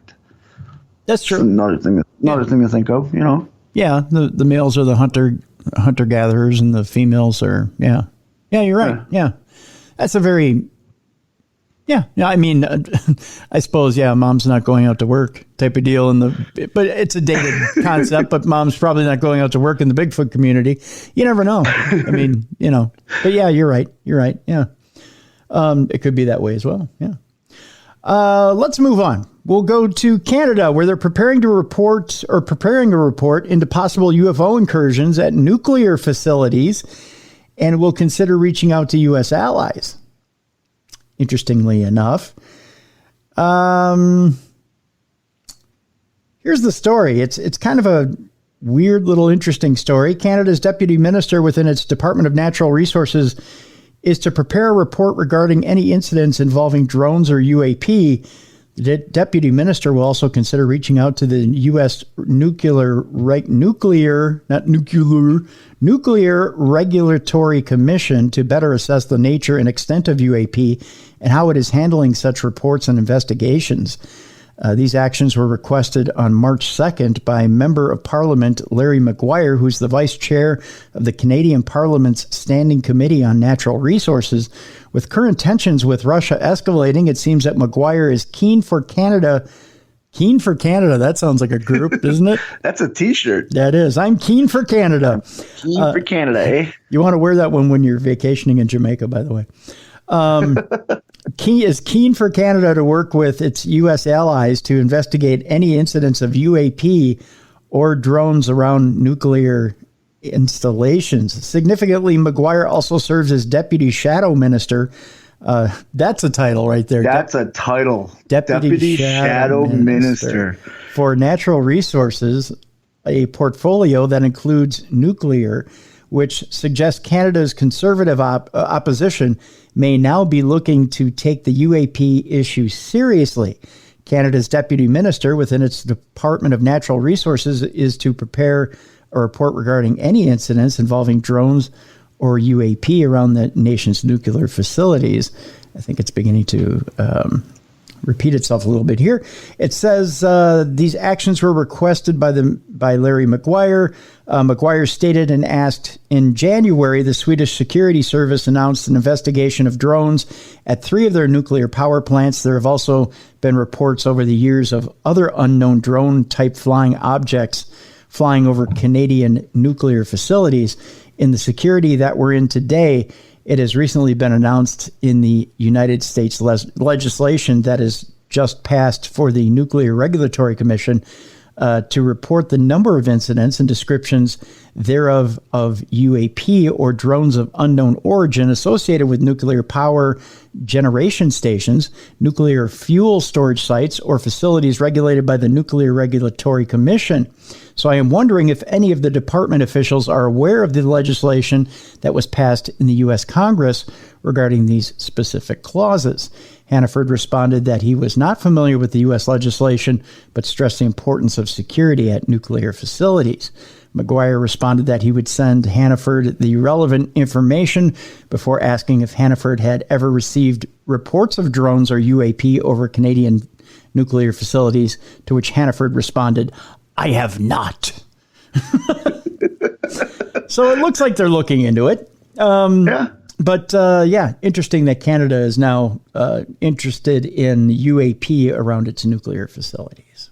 I do find it interesting that they're not going straight military with it. You know, like who's spying on our, they actually are including unknown aerial phenomenons. All, you know what I mean? Like, yeah, that shows how far along we've come as a species. That's an option now. Very true. 2 more stories to this day here on Supernatural News. You know what? I do have a Parashare that you know what? I'm going to pull it up real quick. That's what she said. All right, Bruiser. So we have for Parashare this week, before we do our final 2 stories of the week, we have an interesting recurring dream. Parashare from Val. Val wrote in and said, "Hey, Tim, I want to share some reoccurring dreams I used to have when I was a kid. I recorded myself instead of writing or calling. I don't know if this is allowed." Of course it's allowed, Val. Again, you can either send us an email, tim@darknessradio.com, or you can call in 651-300-4977. Once again, 651-300-4977. It just made me feel more comfortable than calling. Then by all means, you can send an audio clip via email if you'd like to tim@darknessradio.com. She says that she sent a couple, but here's the deal, Val. I'll tell you this on air rather than sending you back an email. You sent me one dream sequence, and then it spammed me like 20 times. So I don't know what's going on with your email.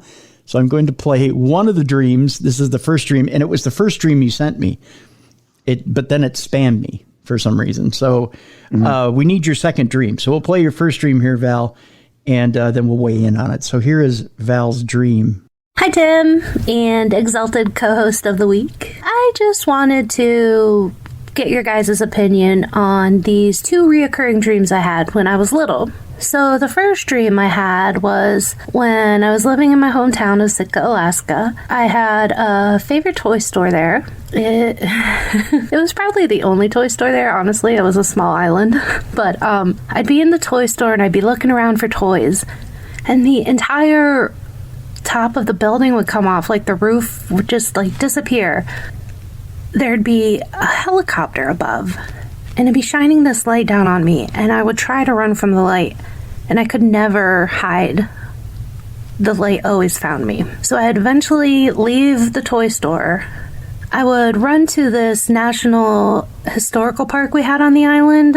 It had totems from the local indigenous culture, and so if you picture it, there's like lots of hemlock and spruce, and you'd be in this national park and it'd be on the trail, and there'd be totems lining the trail telling their story. And if you've ever been in these type of woods, you know it's like dark and there's not a lot of light that gets through these huge tall piney trees, you know, spruce, hemlock, those sort of things. But yet the helicopter would always find me. The light would always find me, and then I would wake up. So that's, dream number one. Okay, Bruiser, what do you think? That's interesting. That's really interesting to go back to your child, to the toy store. So that obviously means something important. And it sounds like something's looking for her almost with that helicopter and the beam of light. No matter what she could do, she couldn't hide from the light. So I don't know if subconsciously she's looking for something. Could it be? Or something she feels she needs to do something? Does that make any sense? Yeah, it does make sense. Val, to give you an idea of what I looked up meaning of dreams of helicopters. I want to look at it from a perspective of what you're actually dreaming about from a chemical and not so much an esoteric, but a chemical reason why you're dreaming about, or a real life reason why you're dreaming about helicopters as opposed to a spiritual reason. According to what I'm looking at, it says, essentially, when you're being chased by a helicopter, being looked at by a helicopter, it should imply being frightened of being managed, or your freedom is in some way being repressed. So as you're being chased and the helicopter keeps finding you, you're being repressed by something. The light's being shown on you. So you're hiding something. It seems like you're hiding something. The toy store represents joy. It represents the fact that you're happy in your happiest moment.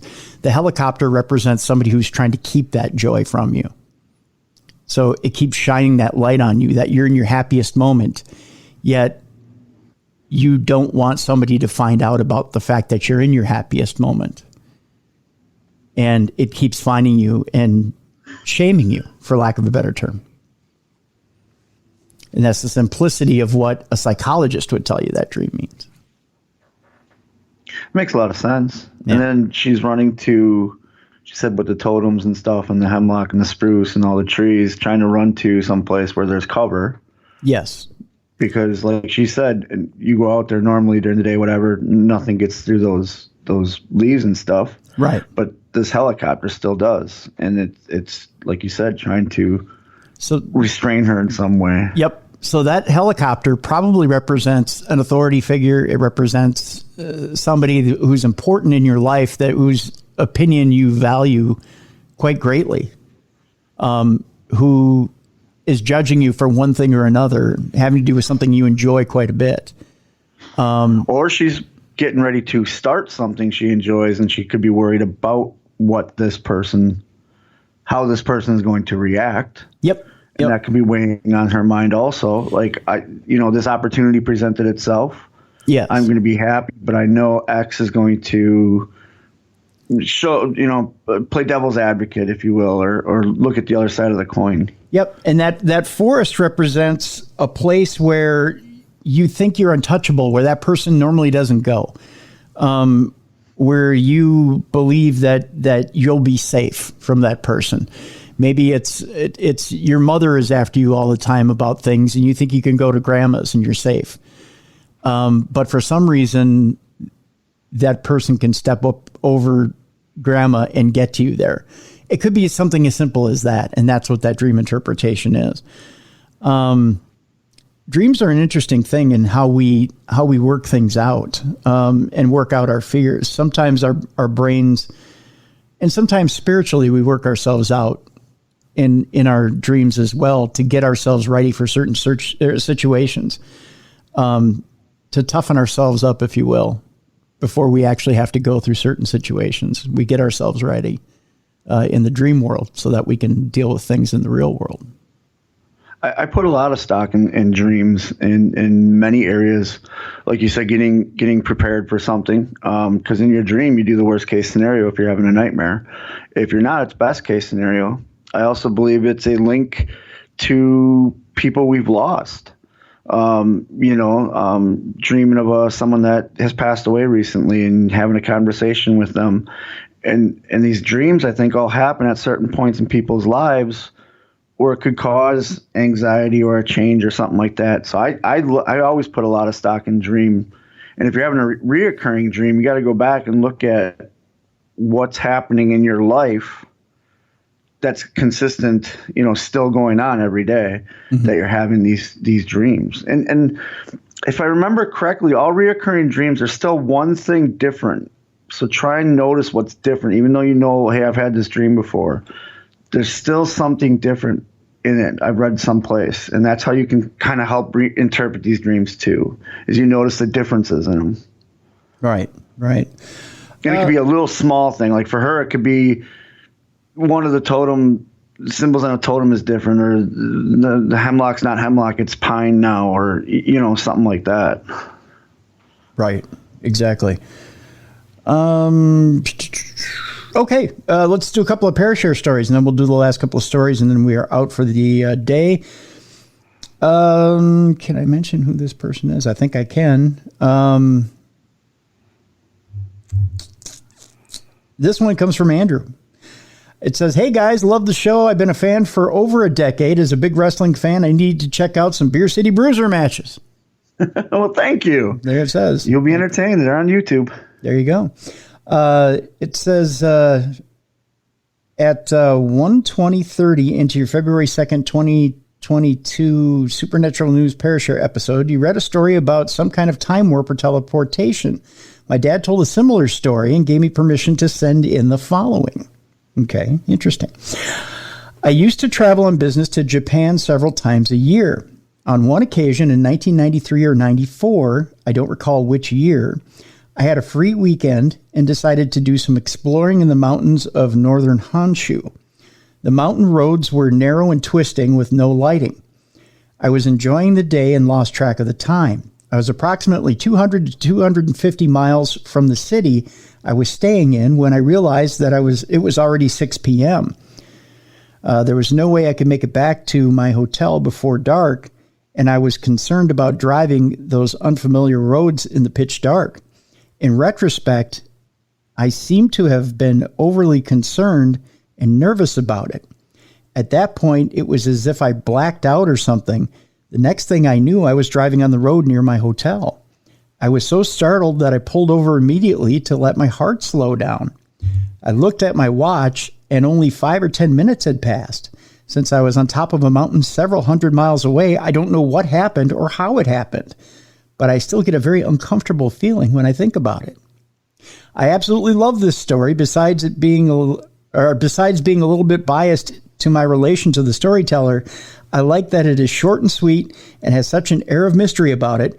Google Northern Honshu Mountains and imagine yourself in the beautiful, quiet solitude of Mother Nature as a sense of unease creeps into your pores and you feel yourself slowly being pulled to the edge of darkness. That is kind of a creepy image there. Thank you, Andrew. It says until next time, y'all, Andrew. Thank you, Andrew, for that story.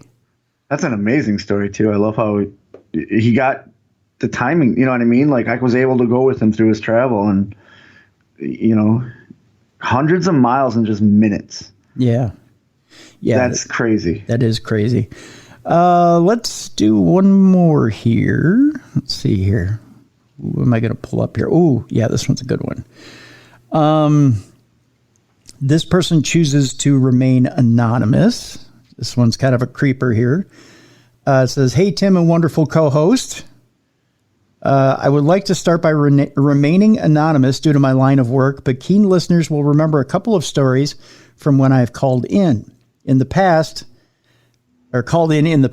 Okay, period. Let that breathe. I figured where we are in a new phase of darkness radio, a few old stories and some new ones too would be fitting. I am a funeral director, and because of that, I have spent a lot of time around the deceased. Surprisingly, to some, this is a very rewarding career path and not as terrifying as some may think, but it still has its spooky moments. Here are a few of my experiences that I've had over my career.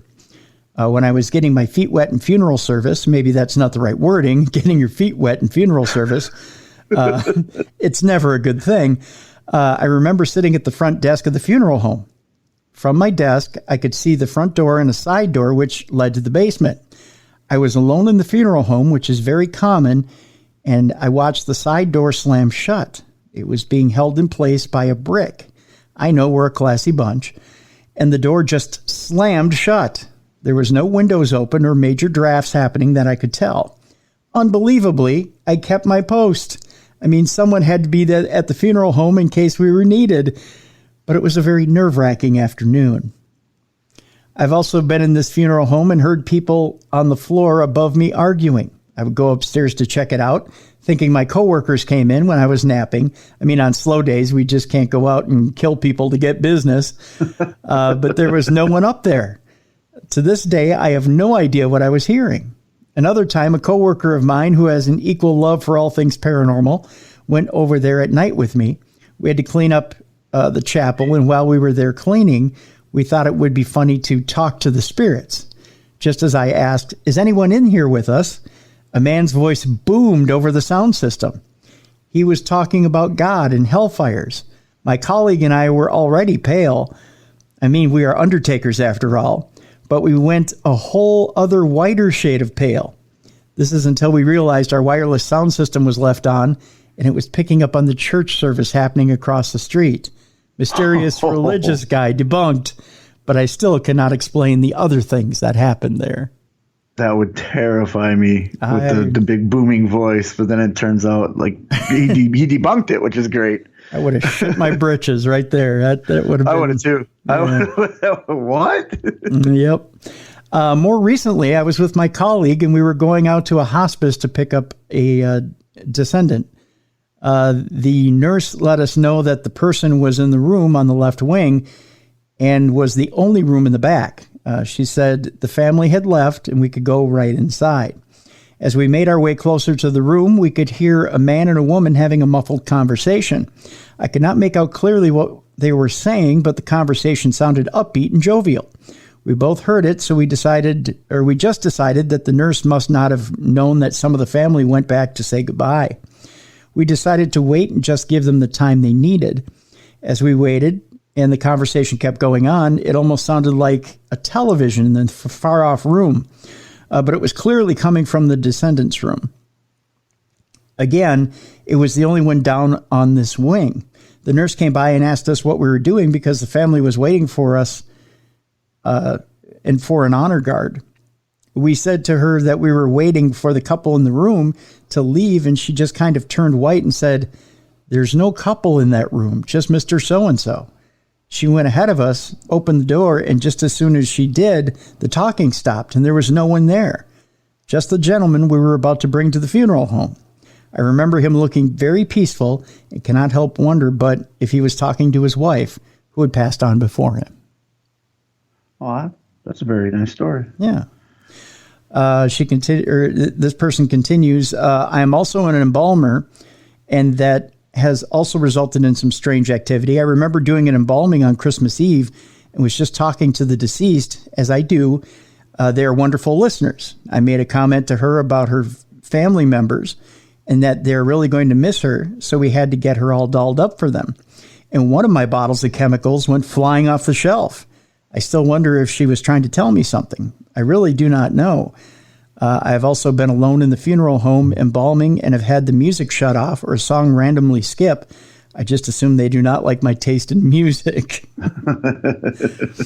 The person continues, the building itself just has an energy different than anything I've ever felt. I think all funeral homes have this energy. I don't believe spirits stick around the funeral home. I mean, why would they? But I do think that folks stick around during the arrangements, visiting and funeral. I know I would, just to see how many people show up or if there is any good scandal. Interestingly enough, before I get to the end of this email, Marianne Winkowski, who is the real life ghost whisperer, has been on our show many, many times. And she sees only earthbound spirits and sees them move into that light. She said that universal light is everywhere. For spirits to move into. But she says one of the place that light always is in funeral homes. And she said exactly what this undertaker says, and that is that this and it's exactly what this person's saying, is that these spirits do stay around to see who shows up to their funeral.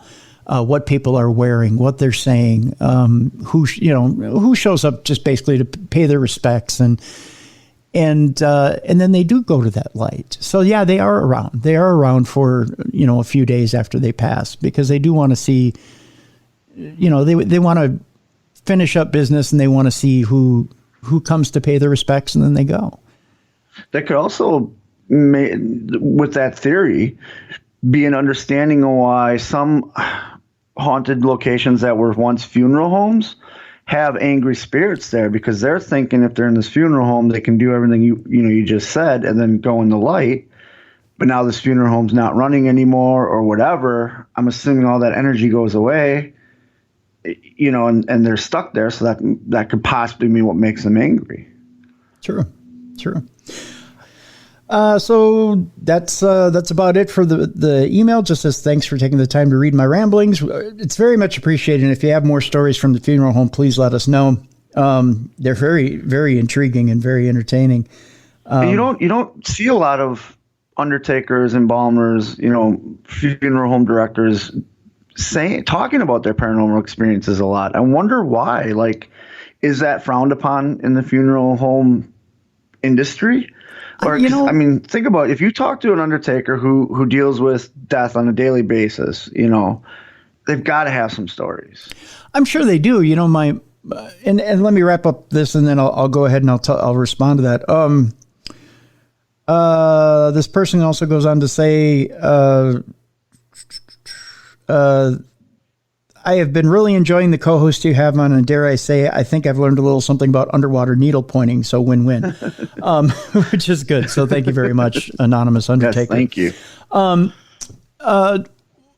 My Uncle Wally, who's now gone, he passed away a couple of years ago, worked for Washburn McGreevy, which is one of the huge funeral homes here in the Twin Cities. And he volunteered in the years that he was retired. And he was kind of like a greeter, helped the families who were grieving, would do whatever. I mean, he wasn't a mortician, but he was a family services guy. So okay. he would drive hearses. He would do whatever he could to help out. And I was kind of curious as to why he would do that. I thought maybe he was having an issue with facing his own mortality or something like that. And it had nothing to do with that.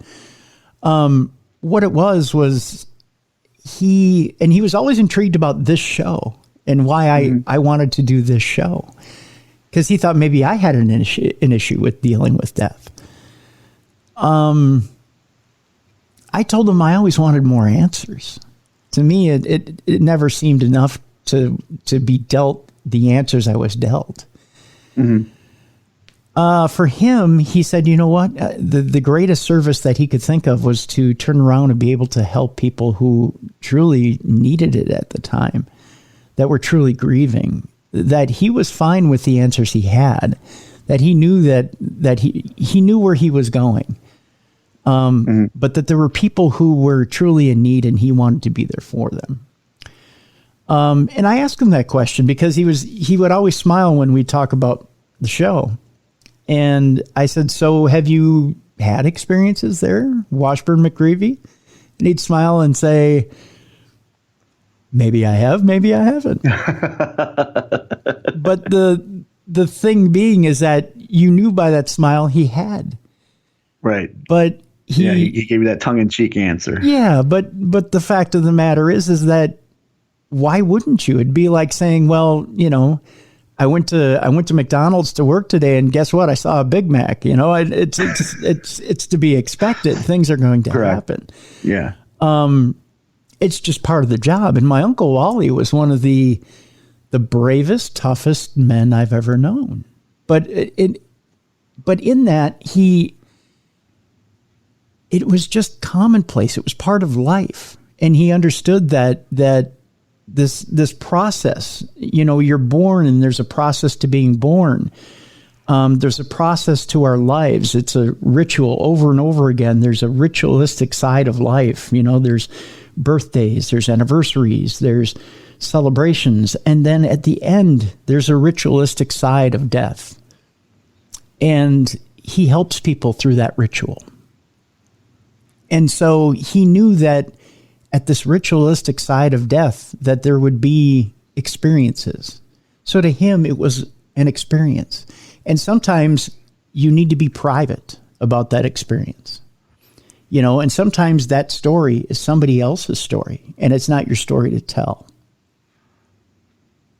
And he knew that much. So that's why there were sometimes, if it was a personal story that happened to him, he could share it. But if it was something that had happened and involved somebody's family, he wouldn't tell it. Right. He has out of respect for the family, which is very admirable. Yeah. That's very honorable. Yeah. So, and to do what he did in the later part, just the unselfishness there. You know what I mean? Like, because you're seeing people on some of their worst day. Yeah. Yeah. And to him say, I want to help. Yeah.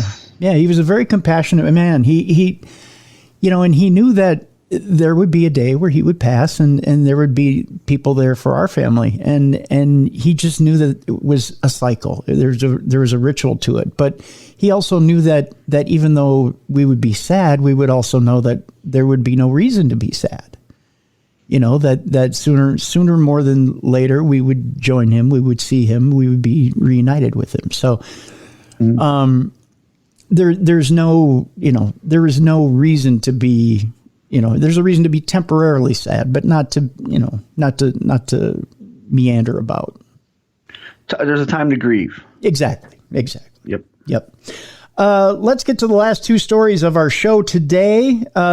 Speaking of ghosts, a ghostly extra shows up in a family photograph as everybody is out frolicking about in the water and going about their vacation.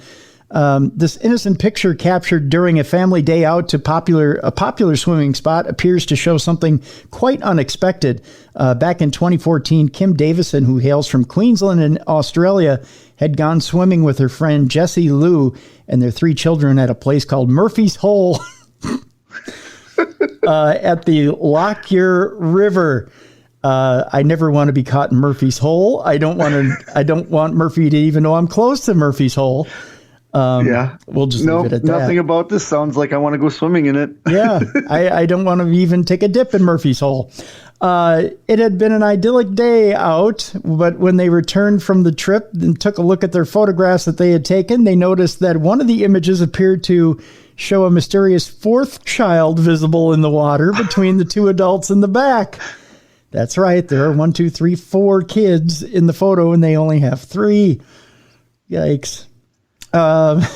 Most disturbing of all, however, goes, honey, is there something you forgot to tell me? That's right. Was there a dalliance that we didn't talk about?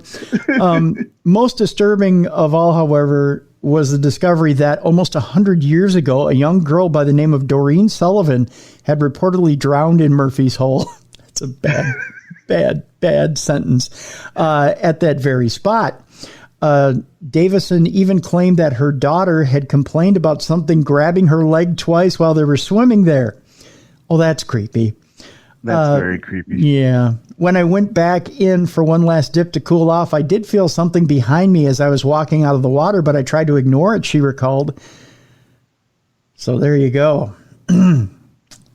Murphy's Hole. Doesn't add to the... I know people that can't swim in lakes because they can't see the bottom. Yeah. And that's the reason why they're afraid something's going to grab them or something. Yeah. Yeah. It's, well, I just leave it to faith. If I haven't gone swimming in a lake, though, in a long time. Neither have I.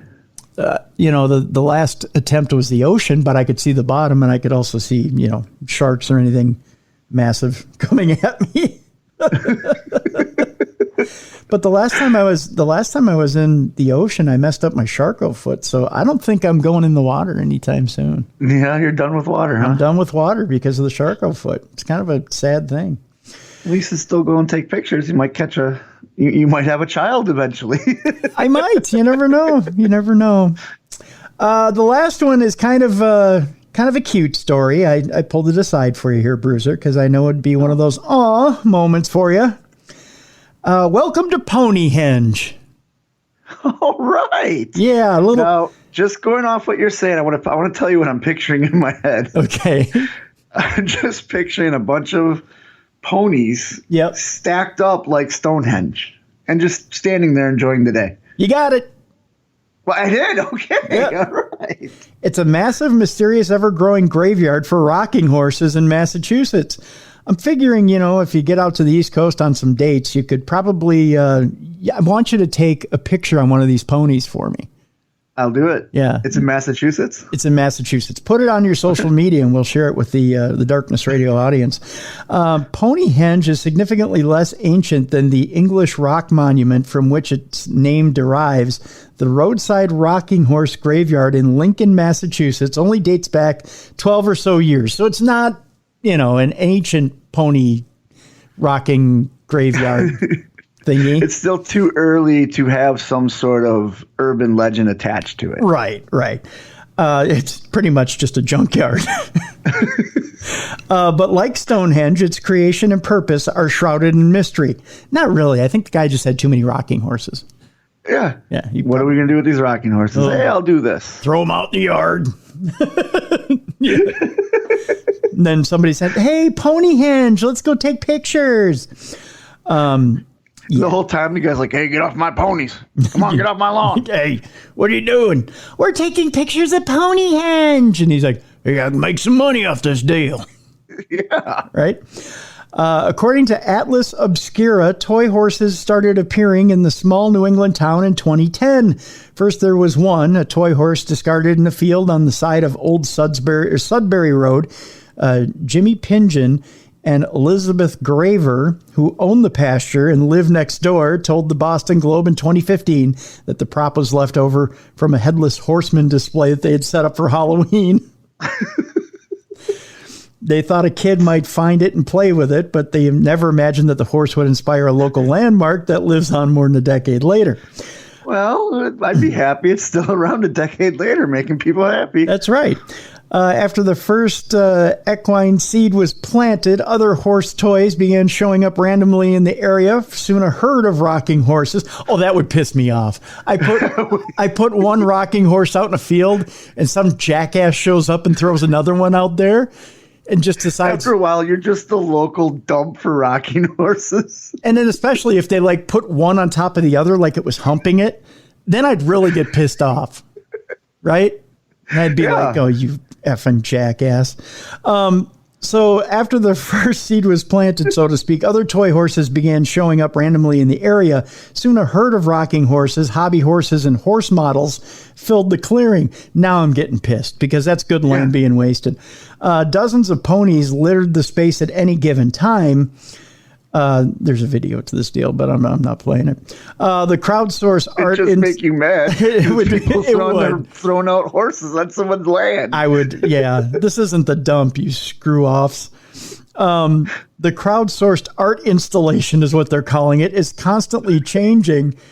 Sometimes AKA a dump. A dump. Sometimes the horses are arranged in a circle like their stone counterpart across the Atlantic, and sometimes they're lined up side by side as if preparing to race. Oh, isn't that cute? The COVID-19 pandemic inspired someone to outfit the ponies with surgical masks. That's a good waste of masks, isn't it? I was going to say, we have people passing away, and you're just putting masks on broken horses. Yep. And the 2020 election attracted political signs with horse-related punts. Oh, God. See, now I want to burn it with fire. The pony henge sits on private property. Visitors are welcome as long as they act respectfully. Is anything I've read said respectful to you? Nothing. It's just dumping everything. Like, I'm going to go put my butt on a horse and take a picture. Yeah. One couple even got married on the site in March 2020 because they were cheap and they had nowhere else to go. To get there, here you go, Bruiser. Follow Route 117 west to Old Sudbury Road, then drive down the street for about half a mile. You'll see the Rocking Horse Graveyard. It'll be on your left. You can also plug the address 39 Old Sudbury Road, Lincoln, Mass. in your GPS or for directions. Even if you've been there before, the attraction is worth a repeat visit. You never know what pony henge will look like on any given day. Probably like a bunch, I can tell you right now, a bunch of it's gonna look like garbage. It does. It looks like somebody just threw their effing ponies out in the yard. You're so fired up about this that when I actually go there, instead of taking a picture of me there, I'm going to record a video of me throwing a My Little Pony onto the pile. Do it. Just be like, one more for the pile. This one's for Tim Dennis. You should just write my name on it, Timmy. I will. Throw it in there. Good God. Well, I think that's going to do it for this week. My pony henge has now become pony revenge. I want to throw something on that pile, but you know what I want to do? Now I want to take, you remember those styrofoam curls from when you were here at the studio? I want to put them, dump it all over. Yes. I want to put it underneath each one of those effing ponies like they took a shit. Perfect. I'll bring some with me. There you go. I gotta look at what I gotta call Malonis. He's over there. See? He was real close there, probably. See, hey man, I gotta come out. I'll give you a giant box of those styrofoam curls, and you can put it underneath the ass of each one of those ponies. We'll rainbow color the sons of bitches, and you can. Because look they're rainbow colored. I don't know if I've shown you. Oh, wait, no, it's gonna. I haven't seen any. I just love it how mad you're getting because it's just litter. It is. It's litter. It's litter henge is what this is. You see that? Well, it's real colorful. That's like a rocking horse from the 70s. Yeah, it is. Yeah, it's the guys who were on LSD made the pony. Oh, I can't. We got to get out of here. I can't. I'm going to end up banging If I was a thrift store owner, I would open up near there and sell only rocking horses. You know, make $1 million. You know what I'd sell? You'd make $1 million and one if you just sold saddles for those things.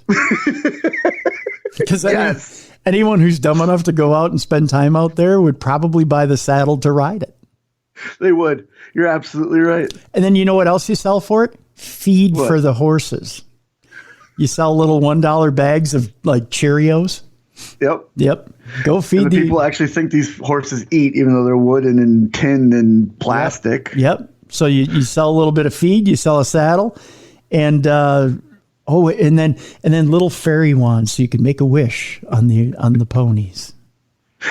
Or I just sell garbage bags and tell them to pick up their litter. Oh, that's true. Yeah, go pick up your horse already. It's been out there long enough. I think that'll do it for this week. Yeah. That's supernatural news. Tomorrow, Bruiser, are you ready for this? I'm ready. We have got a big surprise in store for you. How much do you fear, my friend, when you go on a paranormal investigation? How terrified, you see what I did there, are you? Is there a trail that you follow when you're on a paranormal investigation? Do you see what I'm doing here, Bruiser? I see it. I'm dropping hints. Is there a destination that you're headed to when you go on your paranormal investigation? That's right. The kids from I shouldn't say kids, but I'm an old man. The investigators from Destination Fear will be with us tomorrow as we talk about. They're not kids anymore. They're not. They've grown. Like they're in like their 4th or 5th season. They've grown. Yeah, actually, it's been 7 years since they since they recorded their first pilot, quote unquote pilot, which is on Discovery Plus right now. It's called Destination Fear: Trail to Terror, and they're going to be on tomorrow. We're going to talk about that special. Which is on Discovery Plus. If you haven't watched it yet, by gosh, get yourself Discovery Plus and watch that movie. It is good. Yeah, no, I like their stuff. Yeah. Obviously, my daughter being around their age is who got me onto that show. She's like, "Dad, you got to check this out." This is, so it was fun because they do well, but it was also good to spend the time with my daughter watching it. So it's a good program, and it gives you kind of an insight of how the origins of Destination Fear started and what the mindset was before they launched into the actual program. So it's a good watch, and we're going to talk all about it tomorrow. We're also going to talk a little bit about their experience with TAPS, with Ghost Hunters, and filming that Ghost Hunter show and what they learned filming with Jay and the group. So that's coming up tomorrow here on Darkness Radio. So we're going to have a good time tomorrow. Yeah, it sounds like it. I'm going to tune in definitely. Yeah. And I have Discovery Plus, and actually that's on my queue, and I'm probably going to watch it after I watch Batman. There you go. Yeah, yeah. And by all means, enjoy Batman today, Bruiser. I'm telling you that I saw it. I'm not going to spoil anything for you, but it was a wonderful movie. I thought very, very good movie.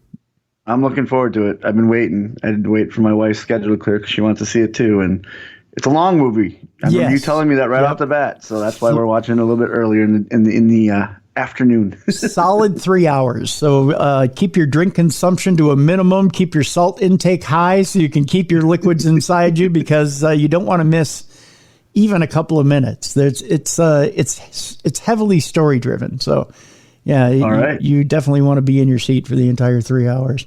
So that'll do it for Beer City Bruiser. I'm Tim Dennis. Again, join us tomorrow for the Destination Fear cast, and we'll be with you tomorrow. Thanks very much, folks, for tuning in for Supernatural News. Again, if you want to send us a Parashare submission, do it by emailing us, tim@darknessradio.com, or call us and use the voicemail, 651-300-4977. If you go past the 3-minute threshold, just call back and finish your story, 651-300-4977, or send us a voice note. Record it and send it to my email, tim@darknessradio.com. Have a great day, everybody. We'll see you tomorrow on the best in paranormal podcasting. This is Darkness Radio.